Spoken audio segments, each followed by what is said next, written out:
Round one, fight!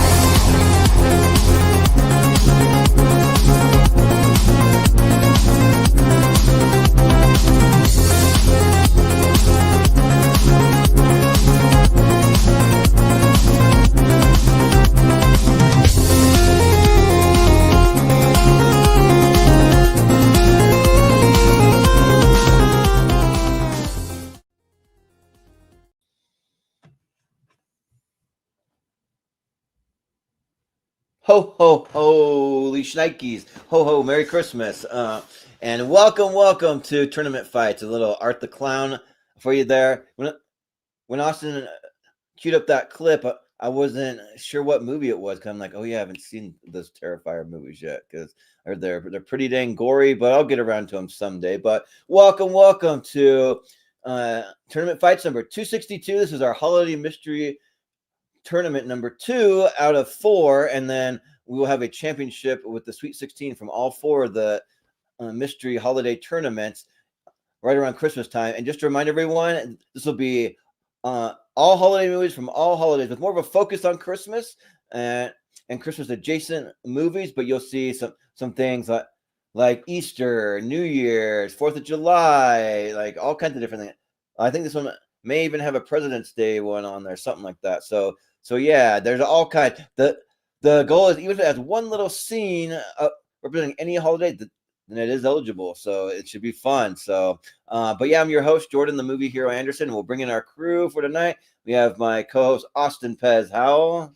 Yeah, no. I mean, I think this might be the bracket tonight where I have the most blind spots of just the most obscure stuff thrown in here.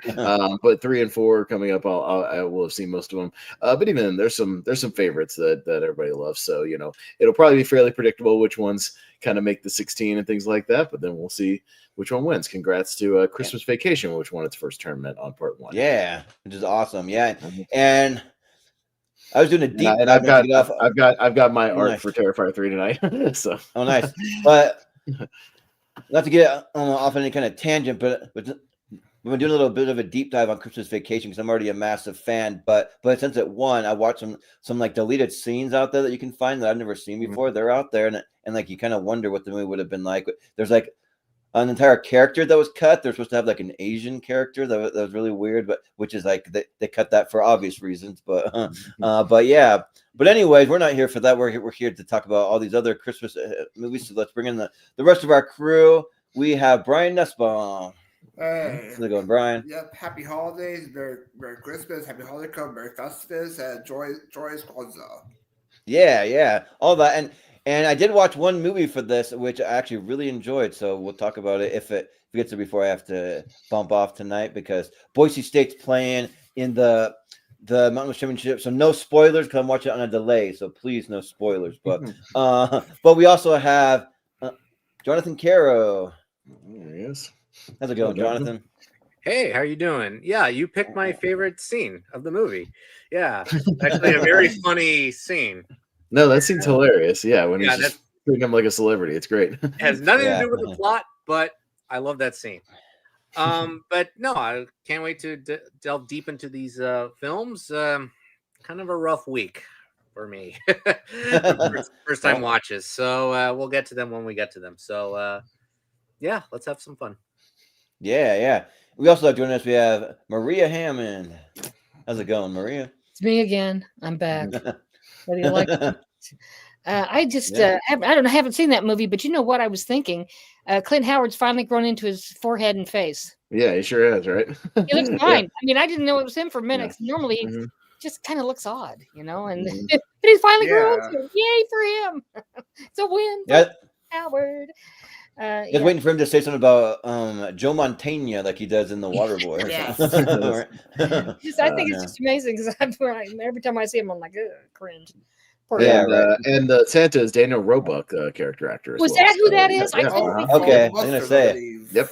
Yeah, he looks familiar. That's a funny scene, and I don't even know the context. So. And Jordan just let you know he got here just in time. JPO's here. There he is. How's it going, JPO? I was there. I was watching that Boise State game. They're only down by 12. So No. I have no idea. JBO doesn't care about the sports, but the foosball. I'm not even sure what Sports, sport yeah. that is. To be honest with you. Right. Wrestling, then I believe you. But Football. great, glad to have you here, JPO. Thanks for dropping by. Appreciate it. Hug it, chug it, football. All right. Because underneath my Christmas, I got Boise State, so it's here. Oh, that's cool. Underneath mine, it is Yeah, right. Shit, sorry. Hey, I'm the only one who's supposed to do shirtless, trivia. I did that before once. So I might have check out Lights Out to see me manage shirtless last night. Hey, things got weird. Oh, nice. Yes. Well, someone has to do the Burt Kreischer once in a while, be the shirtless guy. Yes. Or Yeah. Machine. Mhm. Yeah, right. But Austin, you want to break it down and let any first timers or any newbies know how it's going to work tonight? Yeah, so like Jordan said, we got a bracket tonight, mostly Christmas or Christmas adjacent stuff. A few other holiday things, if it has a Thanksgiving scene, anything like that, or like I said, 4th of July. It's not just Christmas, but even if it's just one scene, as a couple of movies tonight have, it qualifies at least for this tournament. So you judge it however you want to. If you want to judge it based on the movie, how will they handle the holiday, whatever you want to judge it on, you're welcome to vote however you like. But yeah, we got 64 of those movies. Everybody will get a chance to get their thoughts in. Again, we'll try to keep it breezy because Jordan's can only be here for an hour, so let's try to get through maybe at least half the left side of the bracket, before he has to leave. Let him vote on as many as one he can. side, Yeah, at least one side. But the Sweet 16 tonight will join the Sweet 16 from part 1 that we had, and then the Sweet 16 from 3 and 4, and then it'll culminate in a big championship bracket closer to Christmas. So yeah, the Sweet 16 from tonight we'll hang on for another tournament, and then we'll just see which one wins part 2. And again, Christmas Vacation winning part 1, so we'll see which one wins part 2. So there we go. Okay. All right. So yeah, we won't waste too much more time. Let's pull up that bracket and get it going and see what we got first. So we'll scroll on over. We got Don't Say a Word, which has a Thanksgiving scene in it, so it counts. And we've got the Kurt Russell Christmas Chronicles from Netflix. So JPO, you have the honors of kicking it off again. Vote however you like. Movie, how will they handle holiday, whatever your criteria is, have at it. So yeah, unfortunately for this one, we gotta go with the one I've seen, which is Don't Say a Word. Creepy enough, little thriller here. I remember Brittany Murphy is the I'll never tell. Yeah. Can't remember if she told or not though. Spoiler word. No, she really she does tell. Mm-hmm. And yeah, RIP to Brittany Murphy here. It's got a good cast. I feel like there's other character actors in it too, but so yeah, I'll go with that one. All right, sounds good. Maria. Well, I haven't seen that one, and poor Brittany Murphy. We all know what happened to her. Kurt Russell. I thought that was pretty cute. He does a pretty good job with that. I'm going to vote for that one. The Chronicles. Sure. Yeah. Jonathan, what do you say? Yeah, unfortunately, I have not seen Don't Say a Word. I heard it's just But the Christmas Chronicles it's a lot of fun. Yeah, Kurt Russell is having a lot of fun as Santa. He rocks it. He actually literally in one scene, in a prison scene. True. And yeah, he just has a lot of fun as Santa Claus. Is actually one of the few good Netflix Christmas movies. So I am going to vote for the Christmas Chronicles. Yeah. Brian, what do you say here? Yeah, I haven't seen Don't Say a Word as well, but I do enjoy the Christmas Chronicles. A lot of fun to the Christmas Chronicles. Okay. Yeah. And Austin. Yeah, no, I've seen Don't Say a Word. I don't remember a lot of it. I know I saw it when it came out. I rented it when it came out, like about 2 years after it did. Yeah, I remember that trailer as well because I saw that trailer about 1,000 times. Yeah, I'll never tell. Yeah. I saw the trailer. And, yeah, I remember more of that than the actual movie. I haven't gotten to those Christmas Chronicles movies yet, so maybe if it, makes it to the championship, I'll watch it before then. But I'm interested in it, so I'll go for the Christmas Chronicles. Yeah. So this actually works out pretty good because the one and only movie I watched for this is the Christmas Chronicles. So I saw that, and I saw Don't Say a Word way back in the day, and I have not returned to it.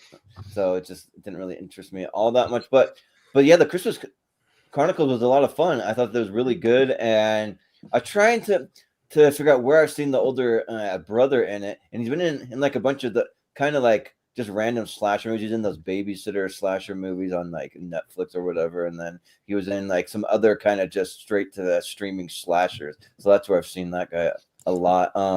And yeah, but yeah, it's pretty good. A little funny and pretty heartwarming. So yeah, I'll go the Christmas Chronicles. All right, so Kurt Russell will take this one over Michael Douglas. All right, going down to got Rare Exports. The I think it's like Swedish or something horror movie. Yeah, So Switzerland, yeah, Finnish, yeah, something like that. Yeah, European Christmas horror movie, and The Ref with Dennis Leary and the other guy. So I'll just leave it at Yeah, the other guy. Yeah, Maria.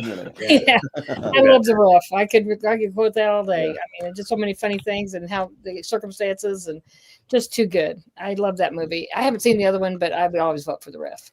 Okay, It's really good. Sure. Yeah. Yeah. Jonathan, yeah. So yeah, that's my name. Rare Exports is one of the 6 I watched for this. I heard some good things about it, and overall, I was a tad disappointed. I was a little disappointed. The execution of a body being underground, like it's Santa Claus, them saying it's Santa Claus, like that really intrigued me. So the premise was really good, but that's it. It just moves at a very sort of weirdly. It's very slow paced. It's weirdly lethargic. I didn't really understand. I wish there were. I thought it was going to be action packed. No, not really. I thought it was going to be scary. No, not really. It's just more involved with the plot. I do like the third act. A little bit of the third act is pretty good, but I don't know. It was just weirdly slow for me. I recommend it just marginally, but not with high hopes. So, it's fine. The Ref is a lot of fun. I watched this last year. Really, Dennis Leary is the scene stealer for me. He really makes this movie go. The whole family dynamic is dark and hilarious, but it's really Dennis Leary who sells this whole movie. Without him, the movie doesn't work. So, The Ref gets my vote. It's a very good movie. Mm-hmm. Yeah. Brian, what do you say? Yeah, I haven't seen either, but The Ref is on my list to watch for me. So The Ref. Good luck finding it. Yeah. I know. I have it on DVD. Hey, shitty DVD.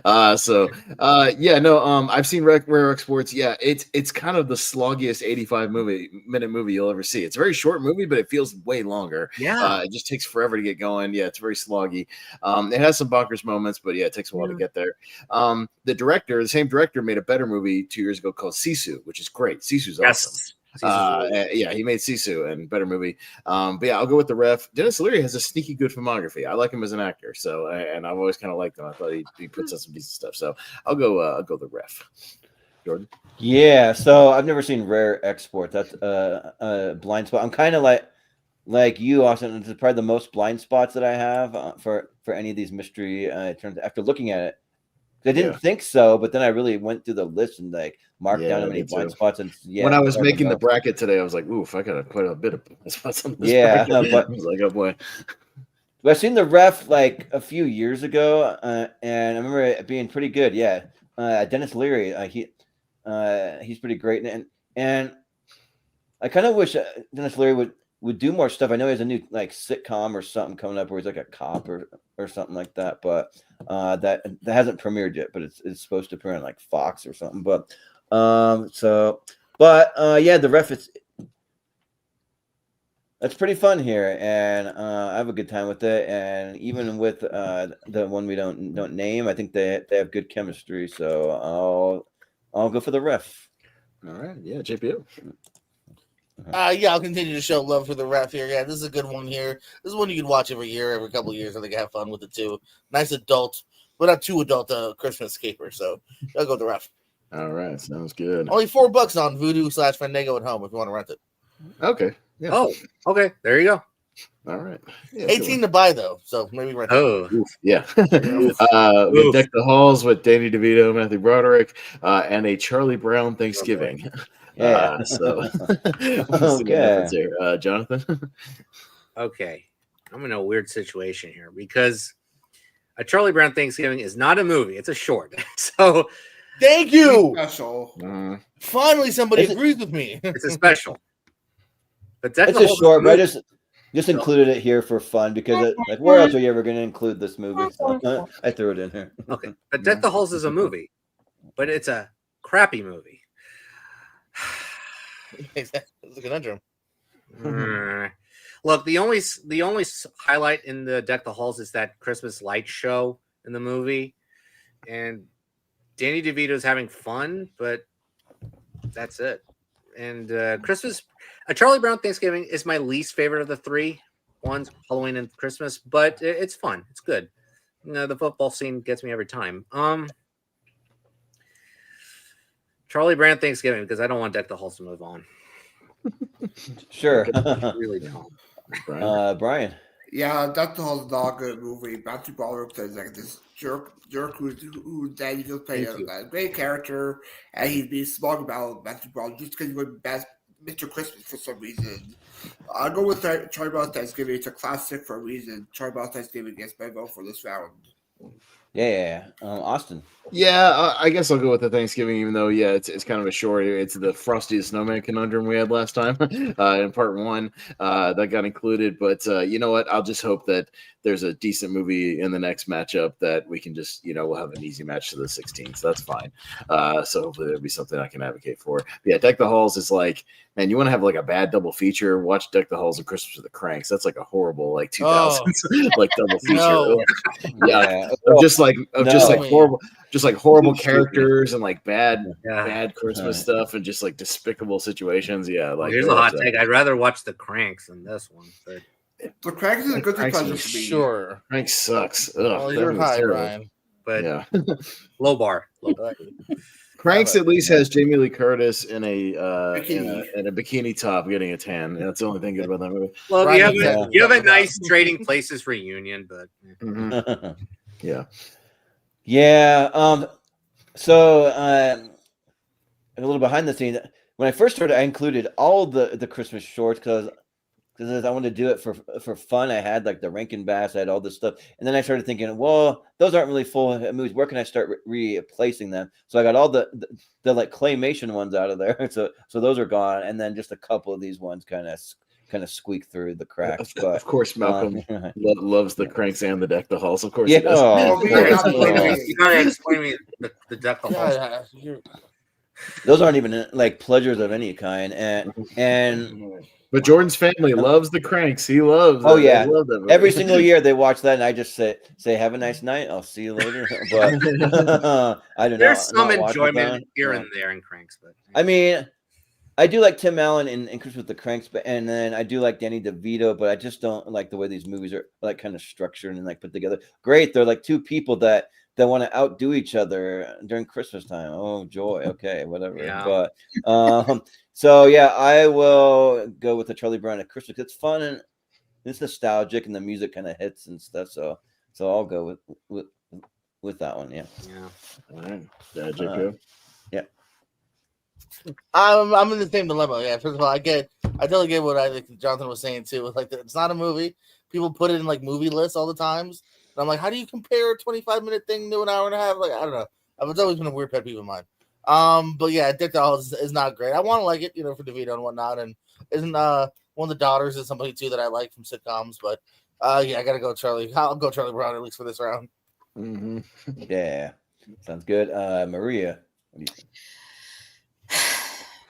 I didn't think Deck the Halls was very funny, and I don't like Charlie Brown. I never have. Mm. I know. Hot take. I don't like the stupid feature. I don't like all the bullshit. I don't like any of it. So I'm Don't sorry. tell Chris Scott. He's like, I know. I know that I don't like most of his stuff he likes. Yeah. But I'll vote for Charlie Brown because the Deck the Halls sucks, but I don't like it. Okay. thank the Lord, Charlie Brown's sweet. All right. So Yeah. well, hopefully, maybe there's a All right, full length decent movie in the next round. Let's see that we can buzz through over it. here. All All right. right, we got a Christmas Carol with Patrick Stewart and Plane, Trains, and Automobiles. There we go. There you go. There we go. There's a There good we match. go for Thanksgiving. So Yeah. there we go. All right. So Yes. at least one of these, I would put either one of these over that. So Yes, we'll see Yeah. we'll see where it goes. Yep. Brian. Yeah, I like both these movies, but I do love Patient Automobile a bit more. I do love the chemistry with Candy and Steve Martin. I love his rant with the Chow agent. Give me a fucking car. You're fucked. Yeah. Played by character E. McClure as well. And I'm sorry that, but Patient Automobiles is a great movie. So Patient Automobiles. Yeah. And officially now this episode has been rated R. Thanks, Brian, for that. Yeah. No, it's all right. No problem. Yeah.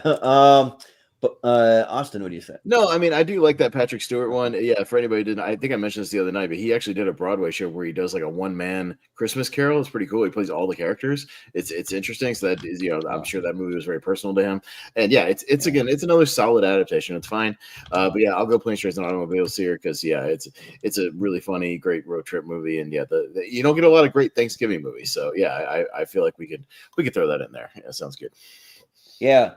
Well, if you tune in to the last episode, Austin was throwing up all the different iterations of A Christmas Carol, and when you look it up, it says there are over 300 adaptations of A Christmas Carol from movies and TV combined. Yeah, if you go back and watch it, if you missed it, go back and watch that bracket. I literally almost every round I was throwing up obscure, the Barbie Christmas Carol, just all these random insane ones. Yeah, there's some crazy shit. So yeah, go. I had some fun with that. So yeah, but I think here, for as much as I do love Patrick Stewart, this is probably like in my top 5 of any Christmas Carol adaptations made. It's got to be Planes, Trains, and Automobiles because John Candy is just awesome, and just pair him with Steve Martin and then John Hughes. I mean, it's.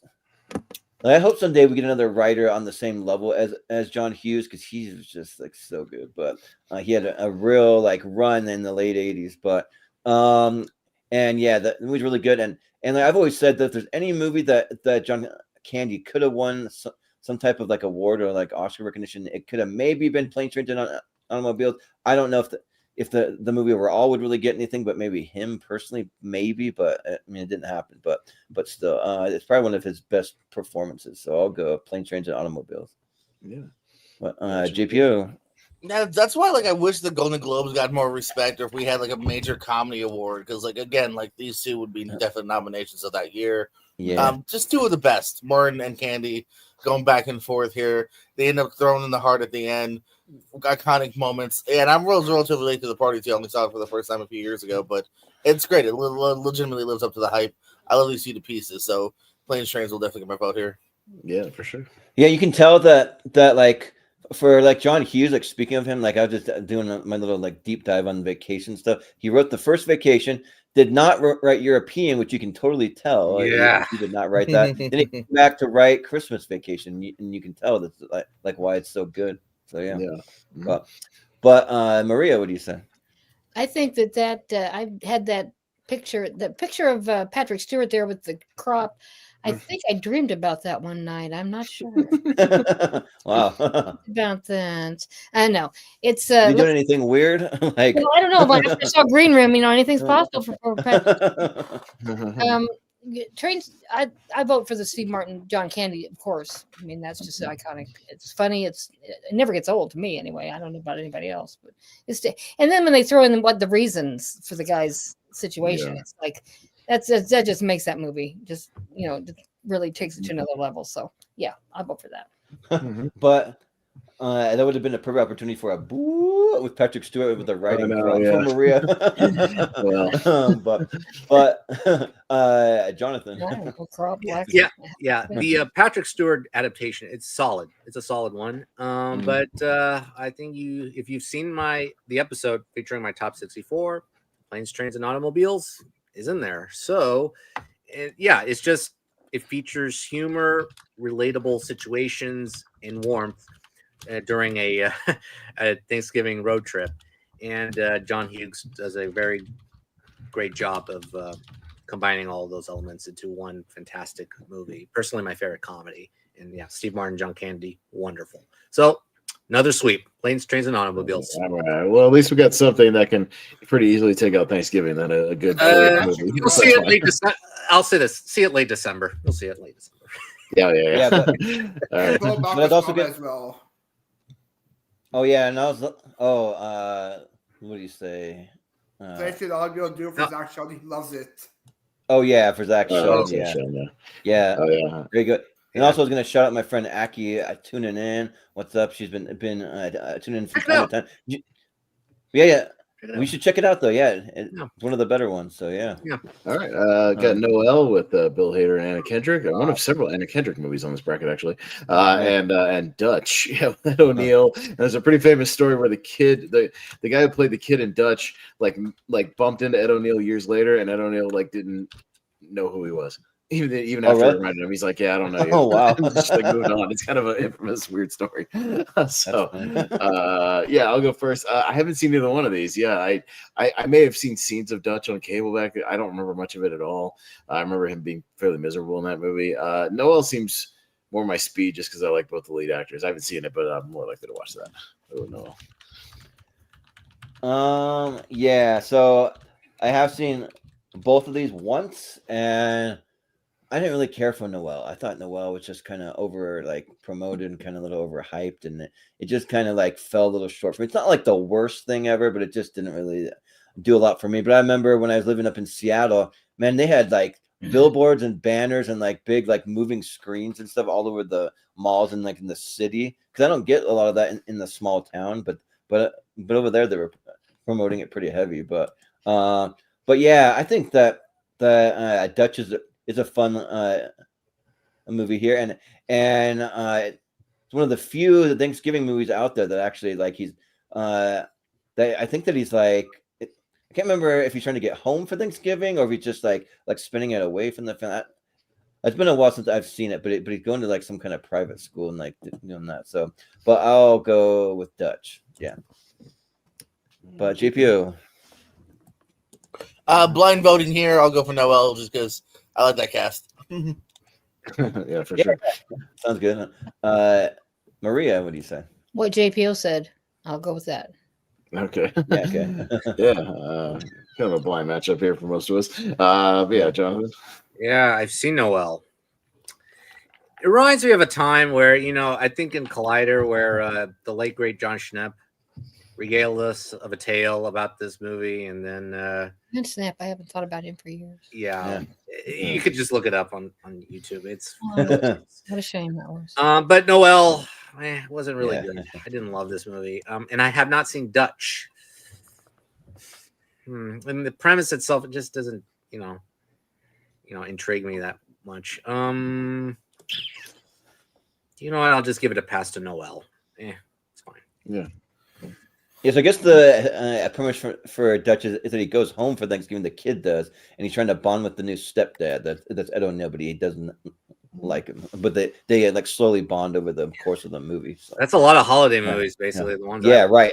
Yeah, just name about 20 holiday movies there. But Brian, what do you say? Yeah, the Dutch movies all be 3 Thanksgiving movies in a row in the first round, back to back to back. But yeah, I haven't seen Dutch. I know Ross talks about it, but I'll go with Noelle because I've seen it. Okay. Yeah. All right. All right. Go down to Christmas in Connecticut, the old school movie, and Silent Night, Deadly Night 3. Better watch okay. out. This is, if any, well, I'm probably the only one who's seen this movie. It does feature Bill Moseley with his brain in a glass jar on top of his head. So there you go. If that appeals to you, really? Yeah. So I've seen. I have the whole collection right next to me. Actually, I'll show it to you. Jordan. Yeah, I haven't seen Silent Night, Deadly Night 3, but I have seen 1 and 2, and they're fun enough. I mean, I like those ones, but this one's pretty low rated. It looks like 11% on Rotten Tomatoes. Yeah.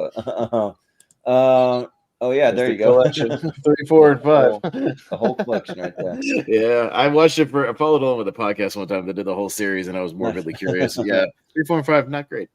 Yeah.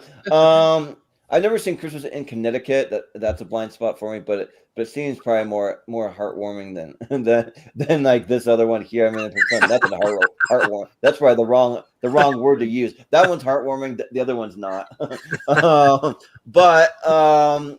And kind of maybe in the vein of It's a Wonderful Life, sort of like that. That's like type of thing. But so I'd probably be more inclined to watch that one first. So yeah, this is blind voting. I haven't seen either one. So yeah. JPO. I'll represent my birth state. I'll go with Connecticut here.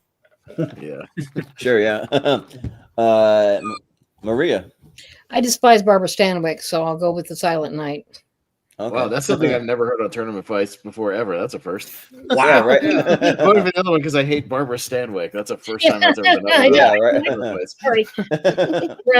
No, it's just words I never would have heard uttered on this show. That's all. Happy holidays, everybody. Yeah. Christmas is here. But Jonathan. Something with Humphrey Bogart. They're both equally ugly. Yeah. Wow. Okay, where can I go from there? Okay, I haven't seen that Silent Night, Deadly Night 3. I have seen Christmas in Connecticut, and I adore Barbara Stanwyck. So my first introduction was Double Indemnity. Yes, of course. Yeah, of course. And she's like, she's deadly in that movie. Woo! I want to mess with her. The Lady Eve, I've seen of hers. I mean, she's very good in it. She's funny and she's sexy in that movie. I mean, it's like what I never thought I'd be hair associated with. There's a scene in that movie. It's sexy. I'm serious. Okay. Yeah. And for the time, of course. But Christmas in Connecticut, it is very heartwarming. It is heartwarming, a little funny. Basically, it's about a food writer. He has to impress this war hero, and she has to pretend to be a farm wife and cook because she's in love with this war hero. So it is a little funny. But what? Hilarity ensues. Yeah, hilarity ensues. So I'm gonna be fair. I'm gonna go for Christmas in Connecticut. I think it's a really good movie. Yeah. Brian, what do you say? Yeah, I'm not a horror person, but Chris Connecticut, it usually shows up on TCM a lot, so I'll go with Christmas in Connecticut. Yeah. And I've been meaning to get to Christmas Connecticut. But yeah, oddly enough, the one I've seen out of these is Silent Night, Deadly Night 3 because I'm a weirdo and I've watched all. I mean, don't get me wrong, I've seen it once. I've never watched it again. Much like the Children of the Corn movies, I've all seen once and never watched them again. But I own them because I'm a fucking weirdo. So yeah, I'll vote for that one because it does have Bill Moseley running around with a brain in a jar, and that's fun. So but it'll still be Christmas in Connecticut. I got Home for the Holidays from 1995 and Home Alone 2. Battle of the Homes. All right. Battle of the Home movies, yes, that's right. JPU. I'll give it a Home Alone 2 here. I know the other one's pretty charming as well, I've heard, but yeah, Home Alone 2, I think that's a good follow-up sequel here. You get a little bit bigger. You're in the city now. We should really maybe take him away from Catherine O'Hara now. I mean, she's fucked up too many times, but that's the point. Get fun Tim Curry added into it here, some fun side characters, Pigeon Lady, whatnot. So go Home Alone 2. Mm-hmm. Yeah. Maria, what do you say? I will go with Home Alone 2. I think that's funny. I watch it every Christmas, even though Donald Trump may be around it. Yeah. Didn't TBS or didn't some people edit that out now? Yeah, they're edit it out now. It's like he goes they do, yeah. He goes straight to the front desk now from the payphone and bypasses the whole thing now. Which they have seamless. I find a little the guys. I don't know. I don't want to ever defend Trump, but I found it almost like, what are you, Hitler? We're really editing him out of that movie. Right. Well, how is Kevin going to know how to get to the lobby? He's not going to know unless he's going to. The whole movie be him wandering around the Plaza Hotel, not figuring out where to stay. You'd be wandering around Kevin aimlessly. Spacey, Woody Allen movies that play all day, no problem. I don't know. Yeah, right. But Jonathan, what do you say? It would be a long walk around there to get to the lobby. And LA Confidential with who, you'll be fine. It's fine. It's kind of spoilerish. Anyway, Home for the Holidays. I was disappointed. I was just a little too sitcom-y for my taste. The characters were a little one-dimensional, overbearing, bickering, and I don't know. I know it's Jodie Foster's trying to have a portrait of a dysfunctional family during the holidays, but it's just a little too much, and just nothing going for it. Home Alone 2, a solid follow-up, and I watch this every year, as just a fun, comfort level, funny film. So Home Alone 2 gets my vote, and bonus points for Tim Curry. Yeah. Austin. Or wait, no, Brian first. Brian. Yeah. Yeah, did you know that Pierce Morgan is in Home Alone 2? Yeah, he's the pigeon lady. Oh, really? Yeah, if you see the joke. Oh, online, pigeon. Yeah. I know what you mean. But Yeah. I'll go with Home Alone 2. It's my favorite of the favorite Home Alone movie. I love my favorite John Williams score, especially Duncan Choice Jazz sequence. That's a good one. Yeah, I'll go with Home Alone 2 when I watch every year. Yeah. Austin, what do you say? Yeah, no, I haven't seen Home for the Holidays, but much like we've discovered on our ladder series in the 90s, like these random 90s movies had these insane casts where it's just like everybody is somebody, throughout the whole thing. You're just like, what? Everybody is somebody recognized, character wise or whatever. Yeah, I won't run through the whole thing. Go look it up. It's nuts. Yeah, there's like, at least 9 or 10 people you recognize. But I'll go Home Alone too. Yeah, and guys, I can make memes too. So here's one from Maria. There you go. Thank you very much. Look at that picture. Jesus Christ. Right. That's an old one. So, hey, I'm supposed to be making the memes around here. How dare you? One for the the file. Right. I want to hang on to it. But yeah, for me, I've never seen Home for the Holidays. Yeah, I'm not really even that familiar with it, but it has like a great kind of like older 90s cast with like Anne Bancroft, Charles Dunning, Steve Guttenberg in there, and then Holly Hunter, RDJ. RDJ, yeah. But yeah, you know me, I'm a Home Alone guy. Like they take the first one and just up the ante and just make it fun. Like I love all the hotel stuff, especially like just him messing with the staff of the hotel. Like, get out of here, you nosy little pervert! I'm gonna slap you silly. And then Tim Crow, he's like all like flustered or whatever, and runs out of there. But yeah, there's like good stuff in it. And I still prefer maybe slightly. I'm more of a Home Alone 1 guy, but this one's not far off, so I'll go Home Alone 2. All right. All right, going down to the Family Stone and the Polar Express. Maria, that a middle finger? Oh, that's a fake finger. What, they're not having cancer in that deal? Yep. McAdams? No, Diane Keaton or somebody. Oh, yeah. Okay. Spoiler alert. Yes. Yeah. I mean, I don't think it's a secret, is it? Maybe it is. Kind of. Well, it's a really old movie. I guess you'll have to deal with that. Okay. I'll go with the Polar Express, although I think it's creepy. The cancer thing. I've had cancer twice. It's not fun, and I didn't think it was all that great in that movie. So anyway, Polar Express for me, please. Yeah. Jonathan, what do you say? Yes. So, out of the Diane Keaton Christmas movies, this is the better one. I love the Cooper sucks. So, but the Family Stone, it's our second Claire Danes movie, by the way, because she's also in Home for the Holidays when younger, 10 years younger. Yeah. I forgot she was in that. Yeah. Yeah. No, but no, this is a good cast. Keaton and Rachel McAdams were the standout. But the dominant storyline is Sarah Jessica Parker, and I did not like that storyline at all. And I don't know, it just seems off for me. The Polar Express, it's fine, it's pleasant. The animation, yeah, it's rough, but it's just a pleasant Robert Zemeckis, Tom Hanks holiday fare, and you just lay back, with either your nieces, nephews, cousins, or children, whatever, and just watch the movie, and then it's harmless. So I'm gonna go with the Polar Express here. Yeah. Brian, what do you say? Yeah, this is a fun for whole family's matchup. Chris right. Adventure. This is a movie with cancer is involved. But yeah, I'll go with Polar Express. I do enjoy it, but the animation is creepy. It's not like all the roles mostly. I'll go with Polar Express. Yeah. Austin, what do you say? Just keep it short and sweet. Polar Express because I've seen it, but yeah, the dead eyes creep me out. Yeah. Yeah. I've never seen the Family Stone, but the director, Thomas Bazooka, I think is how you pronounce it. It's not spelled that way. It's spelled like a weird with a UCH or something, but he's barely directed anything. The only other thing I've heard is he directed that movie Monte Carlo with what's her name?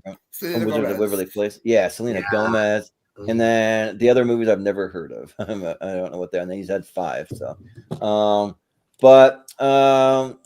yeah, the Polar Express. The only thing I really like about it is the music. The music is pretty good. I like what the little girl sings when Christmas comes again, or like singing about the like, what do we got? Hot chocolate, or like doing all That's of what that. Harry So Potter.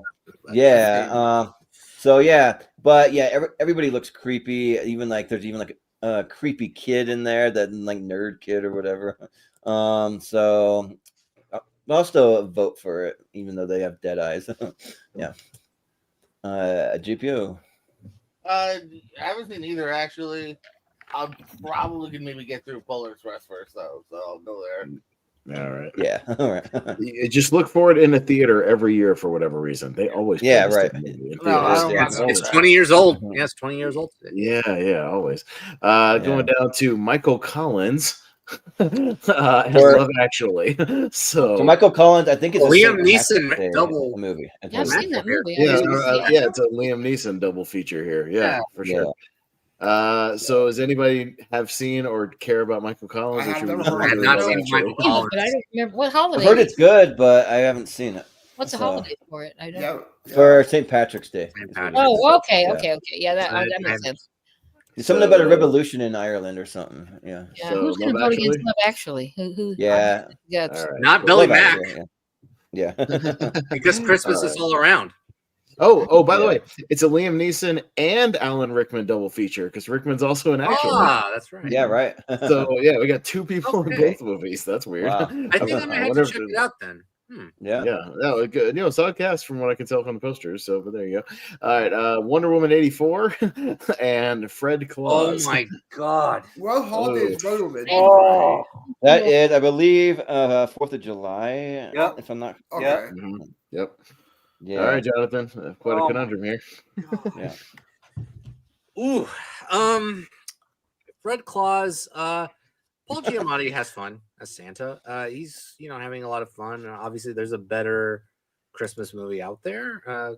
Recently released, but and there's another one also. But he's good in it. Vince Vaughn.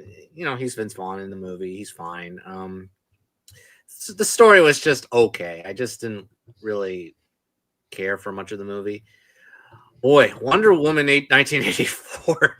The more I think about it, the more messed up it is. And it's wow. Talk about a step down from the first one, between the first one and the second movie. Just hoo-wee. There's some emotional moments in Wonder Woman 1984. I do like Pedro Pascal in the movie. I did not like Kristen Wiig in this movie. And Gal Gadot was actually worse here than the first one. Actually, the first one she was decent. Yikes. You know what? I'm not crazy for either one of them, but I'll just go for Fred Claus. For Paul Giamatti. Why not? Yeah, sure. Brian, what do you say? Yeah, I see both of them.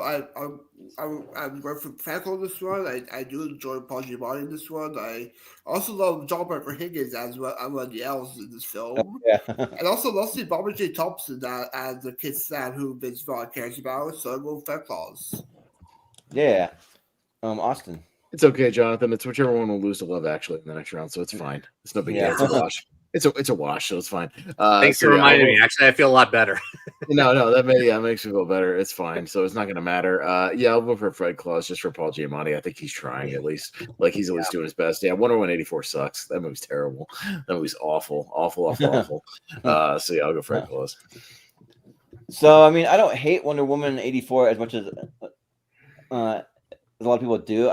Like the main thing that I appreciate is like some of the special effects and the color schemes and that kind of stuff. It's not really to do with the story or the acting or like any of that stuff. They do some weird things, but there's like some pretty big plot holes too in it that just don't make any sense. Kind of like they have Chris Pine come back and he's the fish out of water. He just takes over another guy's body and that guy's just gone forever or what? Well, and how nobody ever mentions the one global event where everybody was wishing to this guy. Does nobody remember that? 40 years later, what are we talking about here? Like just weird.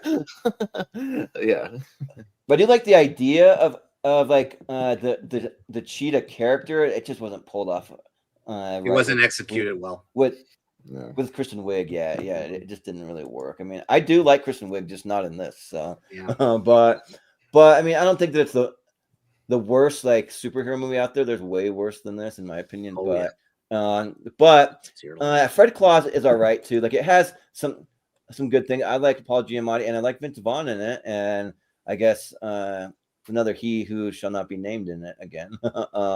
But being like the inspector guy, or that's whatever. right. Yeah, and then like, but then there's cringy stuff like what are they gonna make Ludacris like an elf DJ or something stupid? It's just really like cringy, not good.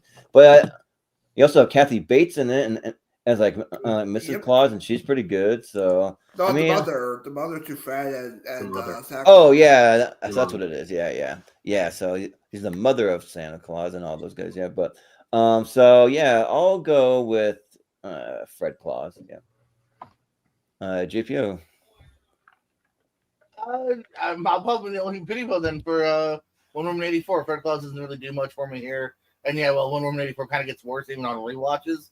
I think there's enough to it that holds him a little bit more than Fred Claus. Okay. Yeah. Sounds good. Maria. Well, basically, Wonder Woman gets to rape some poor stranger thinking he's Chris Pine, which is bullshit. If they did that to a woman in a movie, we'd all have our heart torn out and thrown on the ground. But anyhow, I don't like that movie. I'm not going to vote for it. I'm going to vote for Fred Claus, even though I don't know anything about it. Thank you. Yeah. Well, I missed the comment from my friend Aki about the Polar Express. They actually referenced that in the Chip and Dale. He's got those Polar Express eyes. They actually do. They do that, and then she just says Wonder Woman 84 was dumb but enjoyable. That's kind of how I look at it too. All right, we got Happy Christmas, another Anna Kendrick joint in here, and Terrifier 3. All right. Only on tournament fights. Yeah, I know. I was just scrolling only on tournament fights. Wow. Brian? I can't wait. Yeah, I haven't seen either one of these, but me a lot of horror guys, so I'll go with Happy Christmas. Fucking knew it. Yeah. Yeah. Austin, what do you say? No, I haven't seen Happy Christmas. I didn't even know what it was when I made the graphic for it. But yeah, no, I like the Terrifier movies. I think the 2 and 3 especially are pretty fun for what they are. I think they've kind of gotten better and better. Yeah, the performance that David Howard Thornton gives as Art, he's just having a blast. He's having a lot of fun doing the character, and he's one of the main reasons to watch it. Even though it's ultra gory, Jordan, it's the characters is fun to watch. You know what I mean? The character's worth it, and it's good stuff. So Terrifier 3.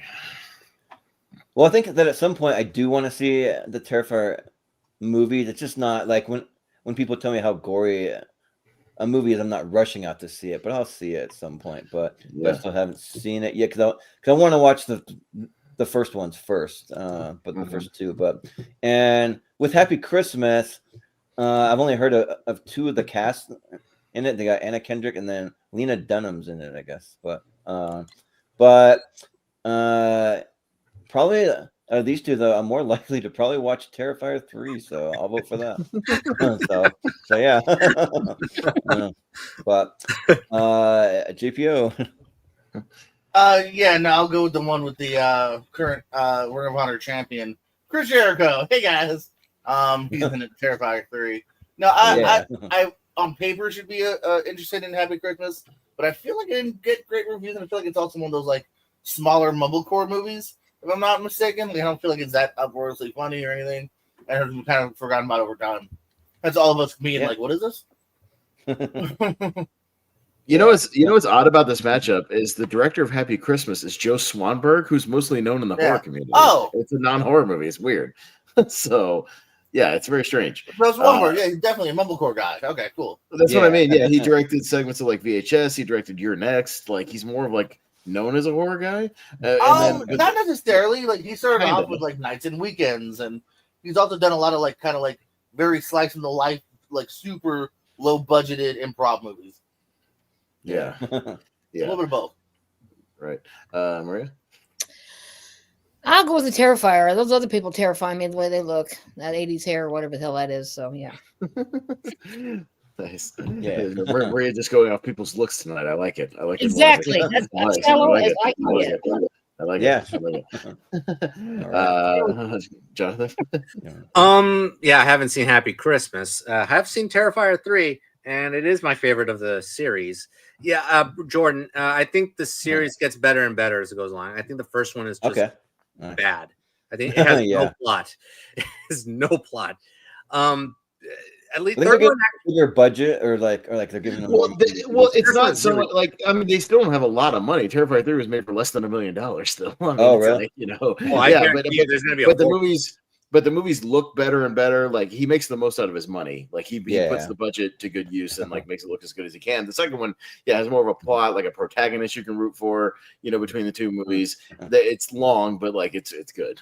Yeah, No, but that comes to my point. I think the third one is actually more fast paced and more involving because it expands on the mythology and the characters. The first half it's actually the less gory of the three movies. The first half doesn't linger that much.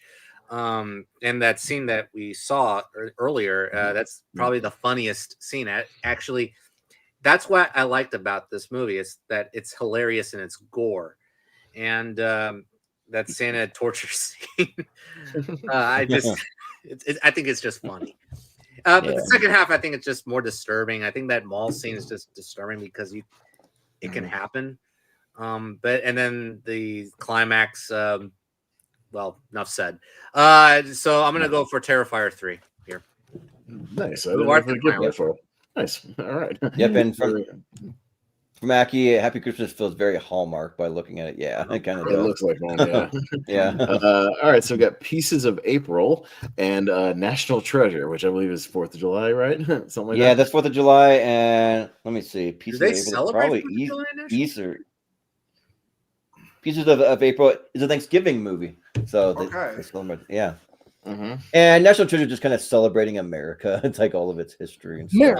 Fair enough. America. Yeah. It's very loose on the 4th of July, but so I've seen National Treasure, have not seen Pieces of April, but it kind of looks interesting. It's got good ratings, and Katie Holmes, Oliver Platt, Patricia Clarkson, Derek Luke, John Gallagher Jr. I mean, another one's a hell of a cast for what it is. Yeah. And it looks like it's more holiday centric. So maybe I'll go with Piece of April here just because it seems more holiday centric.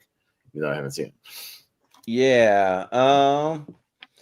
I've heard though that the Pieces of April is a very sad one. So spoiler Maria, it's very depressing. That it's like I've seen it.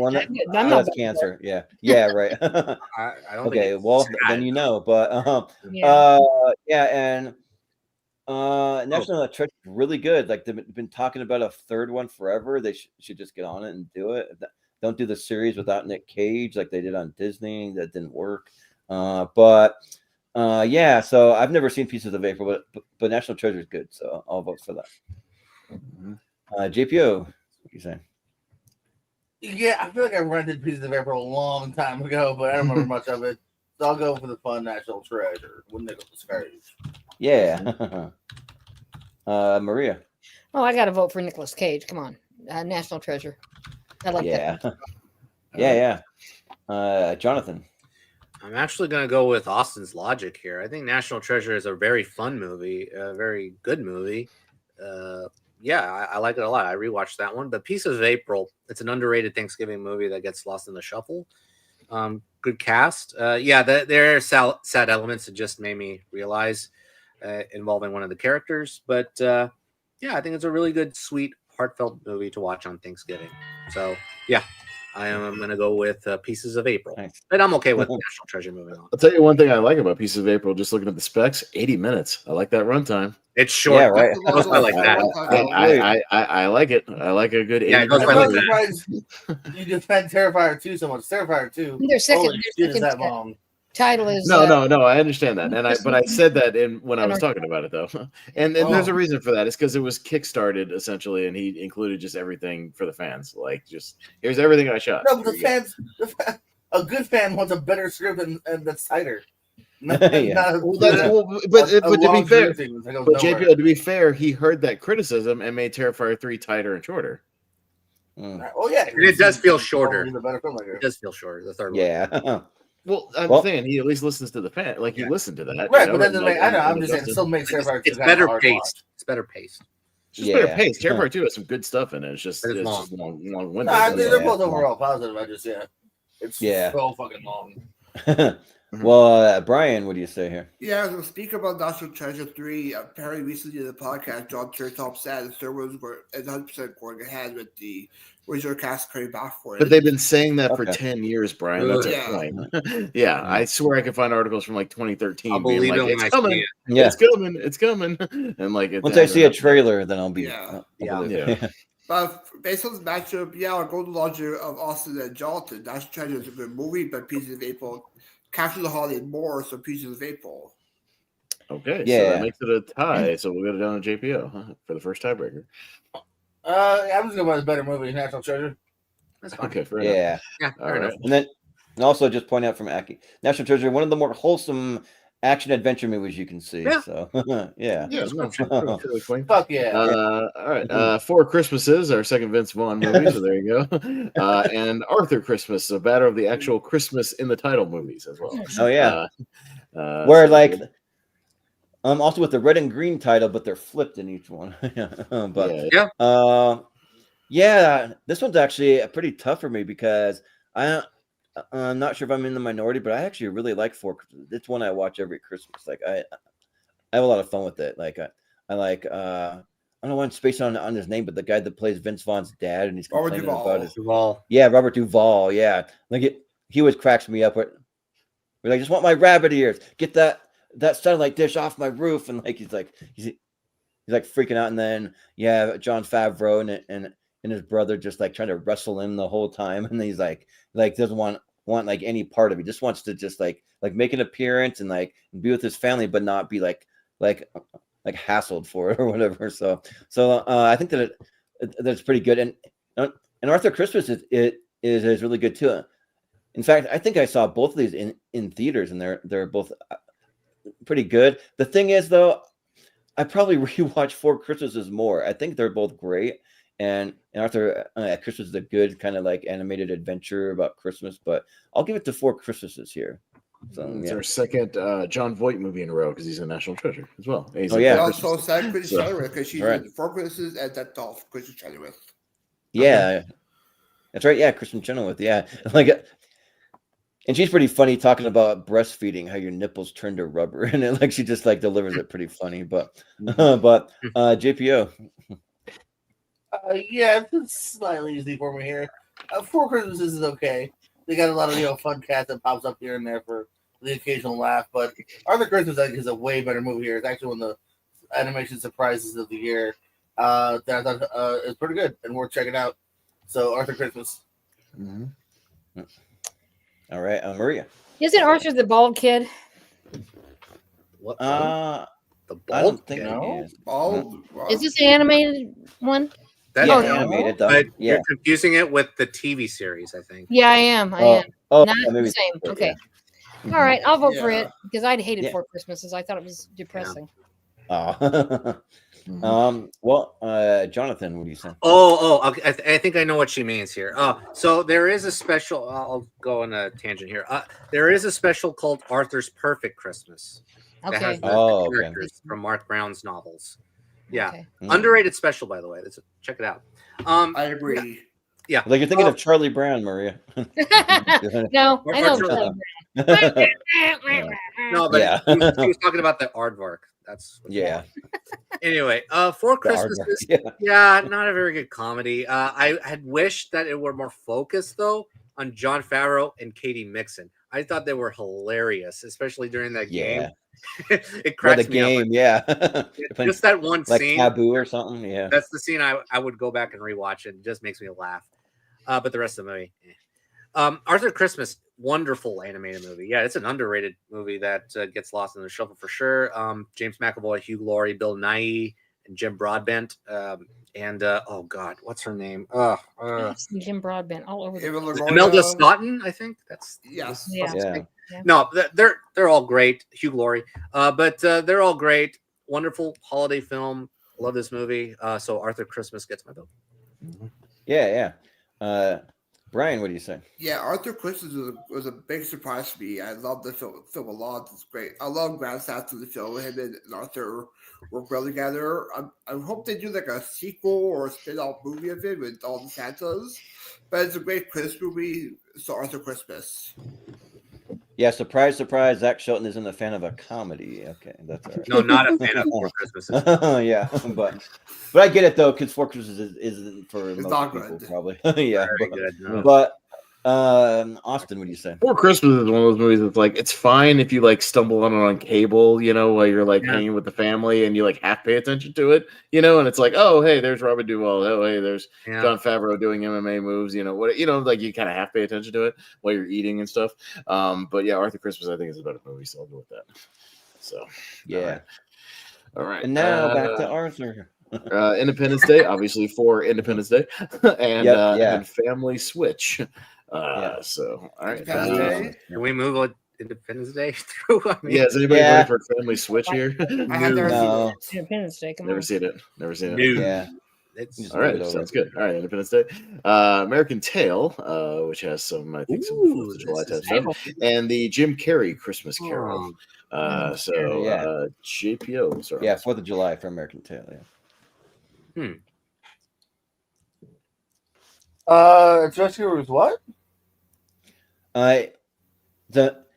It's American Tail for 4th of July, and then a Christmas Carol. I thought it was for Hanukkah. Oh, it's celebrate Hanukkah for it. I don't remember, but yeah, I think so. It's just an American Tail. It's been a long time since I've seen it. Could be Hanukkah also. It's a mouse. I'm gonna. Sorry, go ahead. No, I said he's a mouse. Well, he's Jewish. That's the point. I mean, yeah. Oy vey. Let's give him a vote then. I'll give it to the mouse. Sure. Why not? Everybody loves a mouse story. Yeah. Mickey, he's making a fortune out there. Yeah, right? Yeah. Maria. Yeah, Fievel. I love him. Yeah, I'll go with that one. Yeah. Oy vey. He's making a fortune while eating matzo ball soup, you know? Yeah. I like that. Jonathan. Yeah, I just don't remember the holidays in this movie. I think it's either Hanukkah or 4th of July, but I don't remember. This Christmas Carol, this Zemeckis version, it's my least favorite of the ones I've watched. Or the 322. Or let me see, or one of the ones, I don't know. But it's Jim Carrey does a good job as Scrooge, but the rest of the movie, I don't know. I was just bored. I was just bored with the experience and with the animation. You know, I was like, I already saw this in the Polar Express. Sorry. Yeah. More dead eyes. Yeah. Sorry, Zemeckis. An American Tail. I actually saw it for the first time a few years ago, and it's a good movie. It's a good Don Bluth movie, and there's a lot of complications in that plot, and there's a nice, memorable song in there somewhere out there. So. Yeah, I just seen that in my head. Yeah, it does make me cry a little bit. It's sort of uneven, but I do like it. So, An American Tail gets my vote. Yeah. Brian. Yeah, I checked on Google for American Tail. They are it's Hanukkah they're celebrating in the beginning of it. But yeah, I do enjoy both somewhere out there for American Tail. I do enjoy Fargo West a bit more, but I'll give it to American Tail. Yeah, sounds good. Austin, what do you think? Yeah, I'll go American Tail. Yeah, I only saw the Jim Carrey one once. I saw it in 3D when it came out because they touted it and it was fine. But you know, it's whatever. I go back to different versions of Christmas Carol more. But American Tail is good. It's a little bit depressing. That's why I watch Five Goes West a little bit more because it's not as depressing. but I'll still go with it. Sure. Yeah, and sadly, this will be my last round of voting for me. I got a football party to attend to, so Boise State's in the Mountain West Championship. We'll see what happens, but I think they're gonna wipe the floor with UNLV if you ask me. But for this one. This one's tough because I don't really even like an American Tail that much. I don't really watch it. I saw it a couple of times as a kid because I think my parents just put it on when I was a kid. But and I've never seen a Christmas Carol because my whole family went to go see it, but I was doing something else. I couldn't go, and my dad said he was terrified of the way that like everybody looked. It just looked really creepy, and to not rush out and see it. But I'll give some love to an American Tail, sure. Why not? But I'll just say before I head out, everyone tune in if you're you're not going to be part of it, or even if you are a part of it, you can watch the whole thing. We got the free-for-all going on this Sunday at 8 p.m. Eastern time. It's going to be a huge event with about 35 competitors, and it'll be a ton of fun, just clips from movies, and we'll see who can take out our current champion, Mr. Jonathan Caro, who's here tonight. So we'll see what happens. Jonathan. That's right. That's right. I'm gonna and he's gonna see if he can defend his free for all crown. He's the 2-time champ of the free for all. So yeah, we'll see what happens. It's gonna be a lot tougher for me this time. Yeah, you got to mow through a lot of competitors this time. So yeah, we'll see what happens. I'm gonna John Wick. But I will say though, if you make it from number 10 all the way through this thing, I will give him a cookie. gladly say that you're the best trivia competitor in this community. I will say that if you can make it through. So we'll see what happens. So yeah. so we'll see. But you guys have fun, and maybe I'll tune in here and there and see what. I'll let you know what wins. Yeah, I'll let you know what wins. So there. All right, cool. Well, have fun. Right. Yeah, we'll see you. Stay safe out there. Yeah, that's right. Thanks. All right. Well, that is why Jordan has a co-host, because the show will go on. So we will keep moving forward. All right. So we'll move down. So pardon me as I'm multitasking a little more, going through this, running the bracket, the stream, and everything. But yeah, I think it's the final one on this side. We have Ernest Saves Christmas and Jingle All the Way. So this is a great matchup. Yeah, good matchup. Good comedy matchup. Maria, you're up first on this one. I think that Jingle All the Way over. I love Ernest, but Jingle All the Way, I really like that movie. I watch it every year. Yeah, Jonathan. Yeah, hello, Ernest. It's good to see you again. Yeah. Okay, but this movie, it's not awful. I'll just say that it's fine. It's just fine. Yeah, it's not one that I go rewatch though. But Jingle All the Way, it's a soft spot for me, and I like this movie. I know it's crazy, it's bananas. It sends a terrible message about shopping, and especially like Black Friday and whatnot. But isn't real life more terrifying? It's funny. So it's basically a PG version of Thanksgiving, if you want to say it. So Jingle All the Way gets my vote. It's funny. Mm-hmm. Yeah, Ryan, what you got? Yeah, this is a good family matchup. Both great family films. I do enjoy Ernest Saves Christmas. I love seeing the Sultan Froland Douglas Seal as Santa Claus. I was going to mention that. Yeah, I figured Brian would mention that Douglas Seal, who plays Santa in this movie, was the voice of the Sultan in Aladdin. So yeah, but you can hear it. This is close to me, but I have more fun with Jingle All the Way. Put that cookie down now. And I love Phil Hartman as the pseudo villain type character, the Stewie neighbor. So Jingle All the Way. Yeah, he's great. He's out there petting Ted. He's what? Yeah. Yeah, I've got just the tool for the job. He's so great. I like both these movies a lot. I'm a massive Ernest fan, as most people in this community know. Like I've cosplayed as Ernest. Like I love Jim Varney as this character. I just think he's genuinely sweet. Yeah, I think Douglas Seal as Santa is like a genuinely sweet Santa in that movie too. Like I think it's a pretty genuine performance. But yeah, my God, I've seen Jingle All the Way probably 100 times. I love that movie. It's bonkers. It's insane, but it breezes by, and I watch it every year. So I'll go Jingle All the Way. JPO. Oh, voting. Tournament fights. Okay, that's what we're doing. Yes. Yeah, it's been a long time since I've seen the Ernest. I forget which ones I've seen. Jingle All the Way definitely was a big repeat back in the day. So I gotta go Jingle All the Way here. All right, so Jingle All the Way. Sorry, Ernest. Yeah, I love you, buddy. Arnold took him down. All right, so we'll see what's on the other side of this bracket. Again, might be some more blind spots, but we'll see what happens. Some of the favorites seem to be going through, though. All right, we'll jump to the other side, and we will start with Diner, which I think is a Thanksgiving thing, and Strange Days. So that's a weird matchup. But yeah, so starting with Jonathan. No. Okay. In my opinion, this is a really good matchup because so Diner takes place from Christmas to New Year's. So that's it. And Strange Days is a New Year's movie. Okay. Diner, this is the only really good movie I saw for the first time this week. Diner is it's a very good coming of age tale about, 5 men who are in their college age years. Just, stuck in this life. They have the different backstories to them that associate, with the realities, in their situation of life, basically. One is about to get married. Yeah. So, but the reason why I liked it a lot is because I think that the screenplay, it doesn't feel like a screenplay. It feels like genuine dialogue I can eavesdrop. And if that's done really well, then it's really good. And I could really follow these characters very well. So, and also great cast. So Diner's very good. Strange Days is weird. It's a very weird, underrated Catherine Bigelow sci-fi thriller. That I'm not going to go into the plot because it has spoilers, but it's intriguing. It's disturbing. And it's hypnotizing. They have to deal with virtual reality here. And Ray Fiennes, Angela Bassett, they give great performances. Angela Bassett is badass in this movie. And the New Year's element is in the climax and is very important to the movie.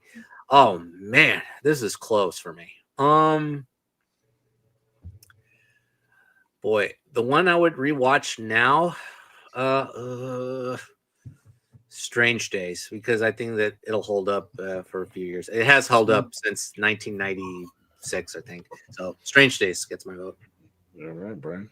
Yeah, I haven't seen either one, but which one we want to watch first? Diner. Yeah, I haven't seen either one either. Diner, yeah. I haven't seen either one either, but yeah, Diner, our second Gutenberg movie and our 2nd Daniel Stern movie. So the bracket. Yeah, Strange Days seems a little more up my alley, kind of a sci-fi thriller sort of thing. Yeah, I've been meaning to fill in my Catherine Bigelow blind spots, and yeah, hell of a stacked cast on both these movies. So yes, yeah, I'd be interested in both. Yeah, they both have deep cast. So I'll go Strange Days. Seems a little more. I might watch that one sooner. JPO, it's on you, buddy. What you got? Oh, he's Maria. All right, we'll come back to Maria. Maria, we'll go to you first, and then we'll come back to JP. Okay, I'll take Diner. I've seen it a lot. It's pretty good. Oh boy, now okay. It is JPO. Yeah, he's back. I'm here. I had a phone call. No, it's all good. God damn it! Apple, call me back. You fucking back. Strange Days gets my vote. I saw this in the last year or two from a recommendation. It's really cool. It's trippy. It's fun. Like I said, there's some future stuff going on here. Ray Fiennes is great. It's a high recommendation for me actually here too. I really like it. All right, so Strange Days we go through. Yeah, it was on Max, but it's not there anymore. That's why I saw it then. Yeah, that's where I saw it too. I loved it. That's a short lived then. Yeah. No, I loved it. It was actually one of my favorite first time watches.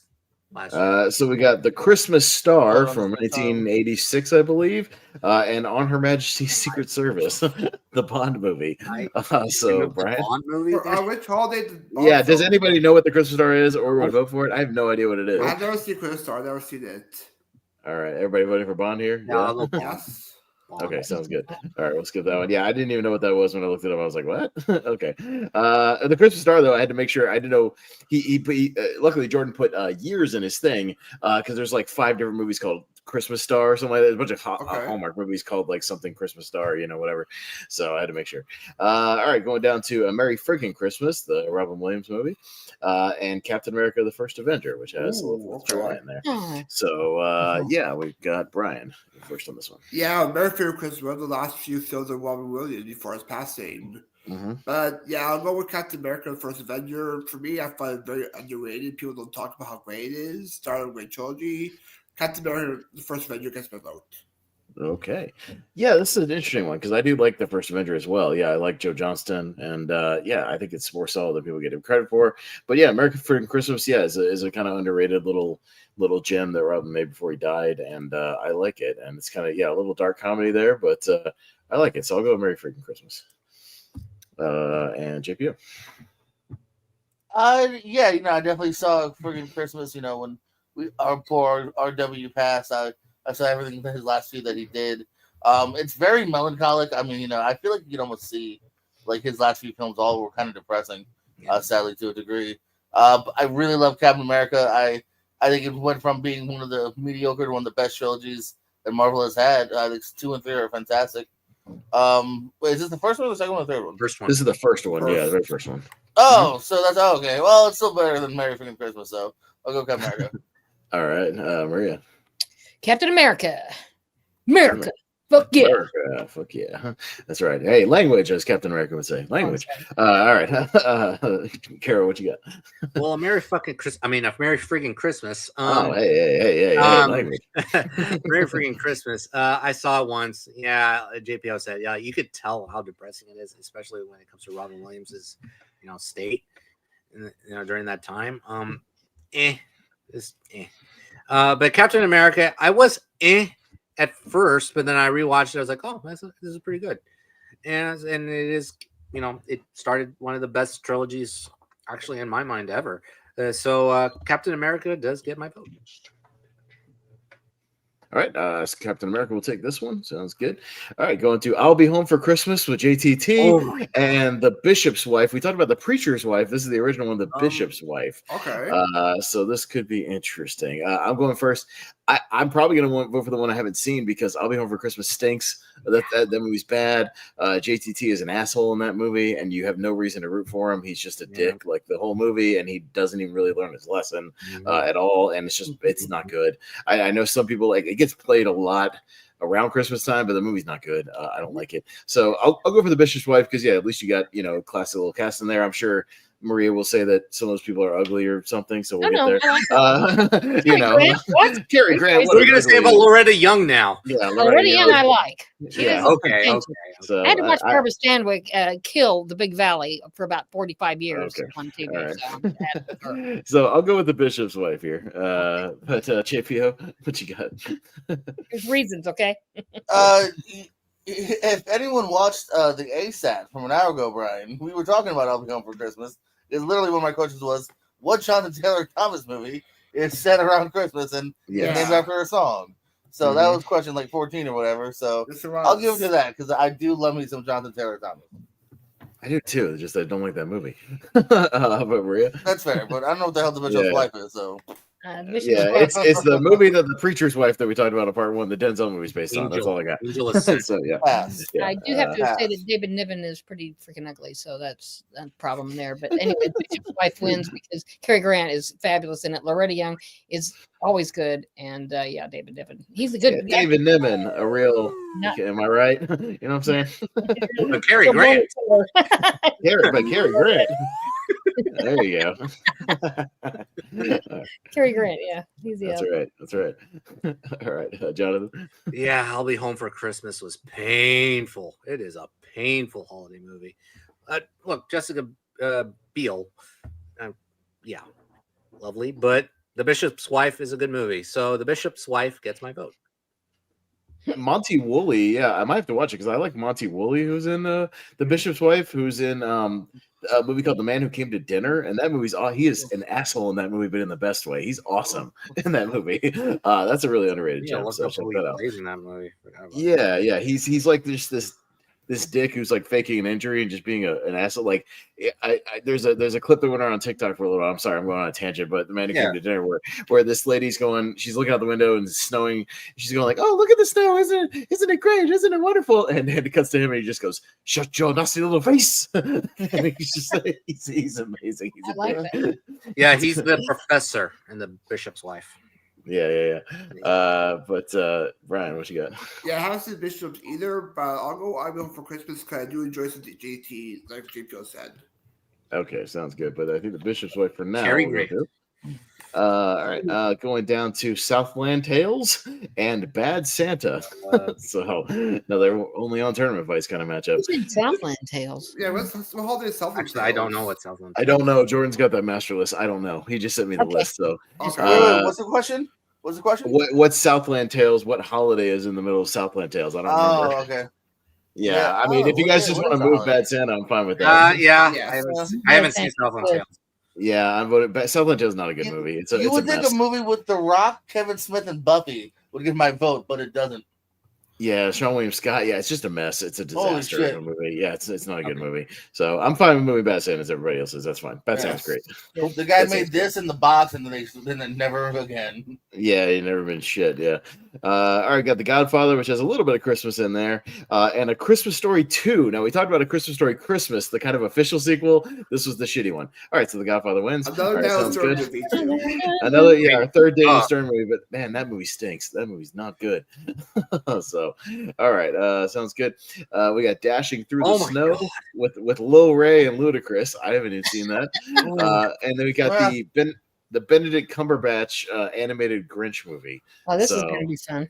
This should be interesting. JPO, have you seen Dashing Through? You're the streaming guy. Did you see that one? No, streaming Christmas is not my thing. That's one niche I don't fill up on. And yeah, no, Little Rel is a side actor, not a lead. Ludacris probably I could say the same, so that didn't help me out either. Yeah, the Grinch is okay. This is when I was going to every kids movie with my niece, so I had a good time enough with it. So I'll go the Grinch. All right, Maria. I'll have to go with the Grinch too because I don't know that other one at all, and I do love Benedict Cumberbatch and most other things, so I'll go with that one. Okay, Caro. Dashing Through the Snow sucks. The Grinch. Benedict gets my vote. All right. Yeah, Dashing Through the Snow did interest me. I'll go with the Grinch because I have to late great Angela Lansbury as a voice. So, the Grinch.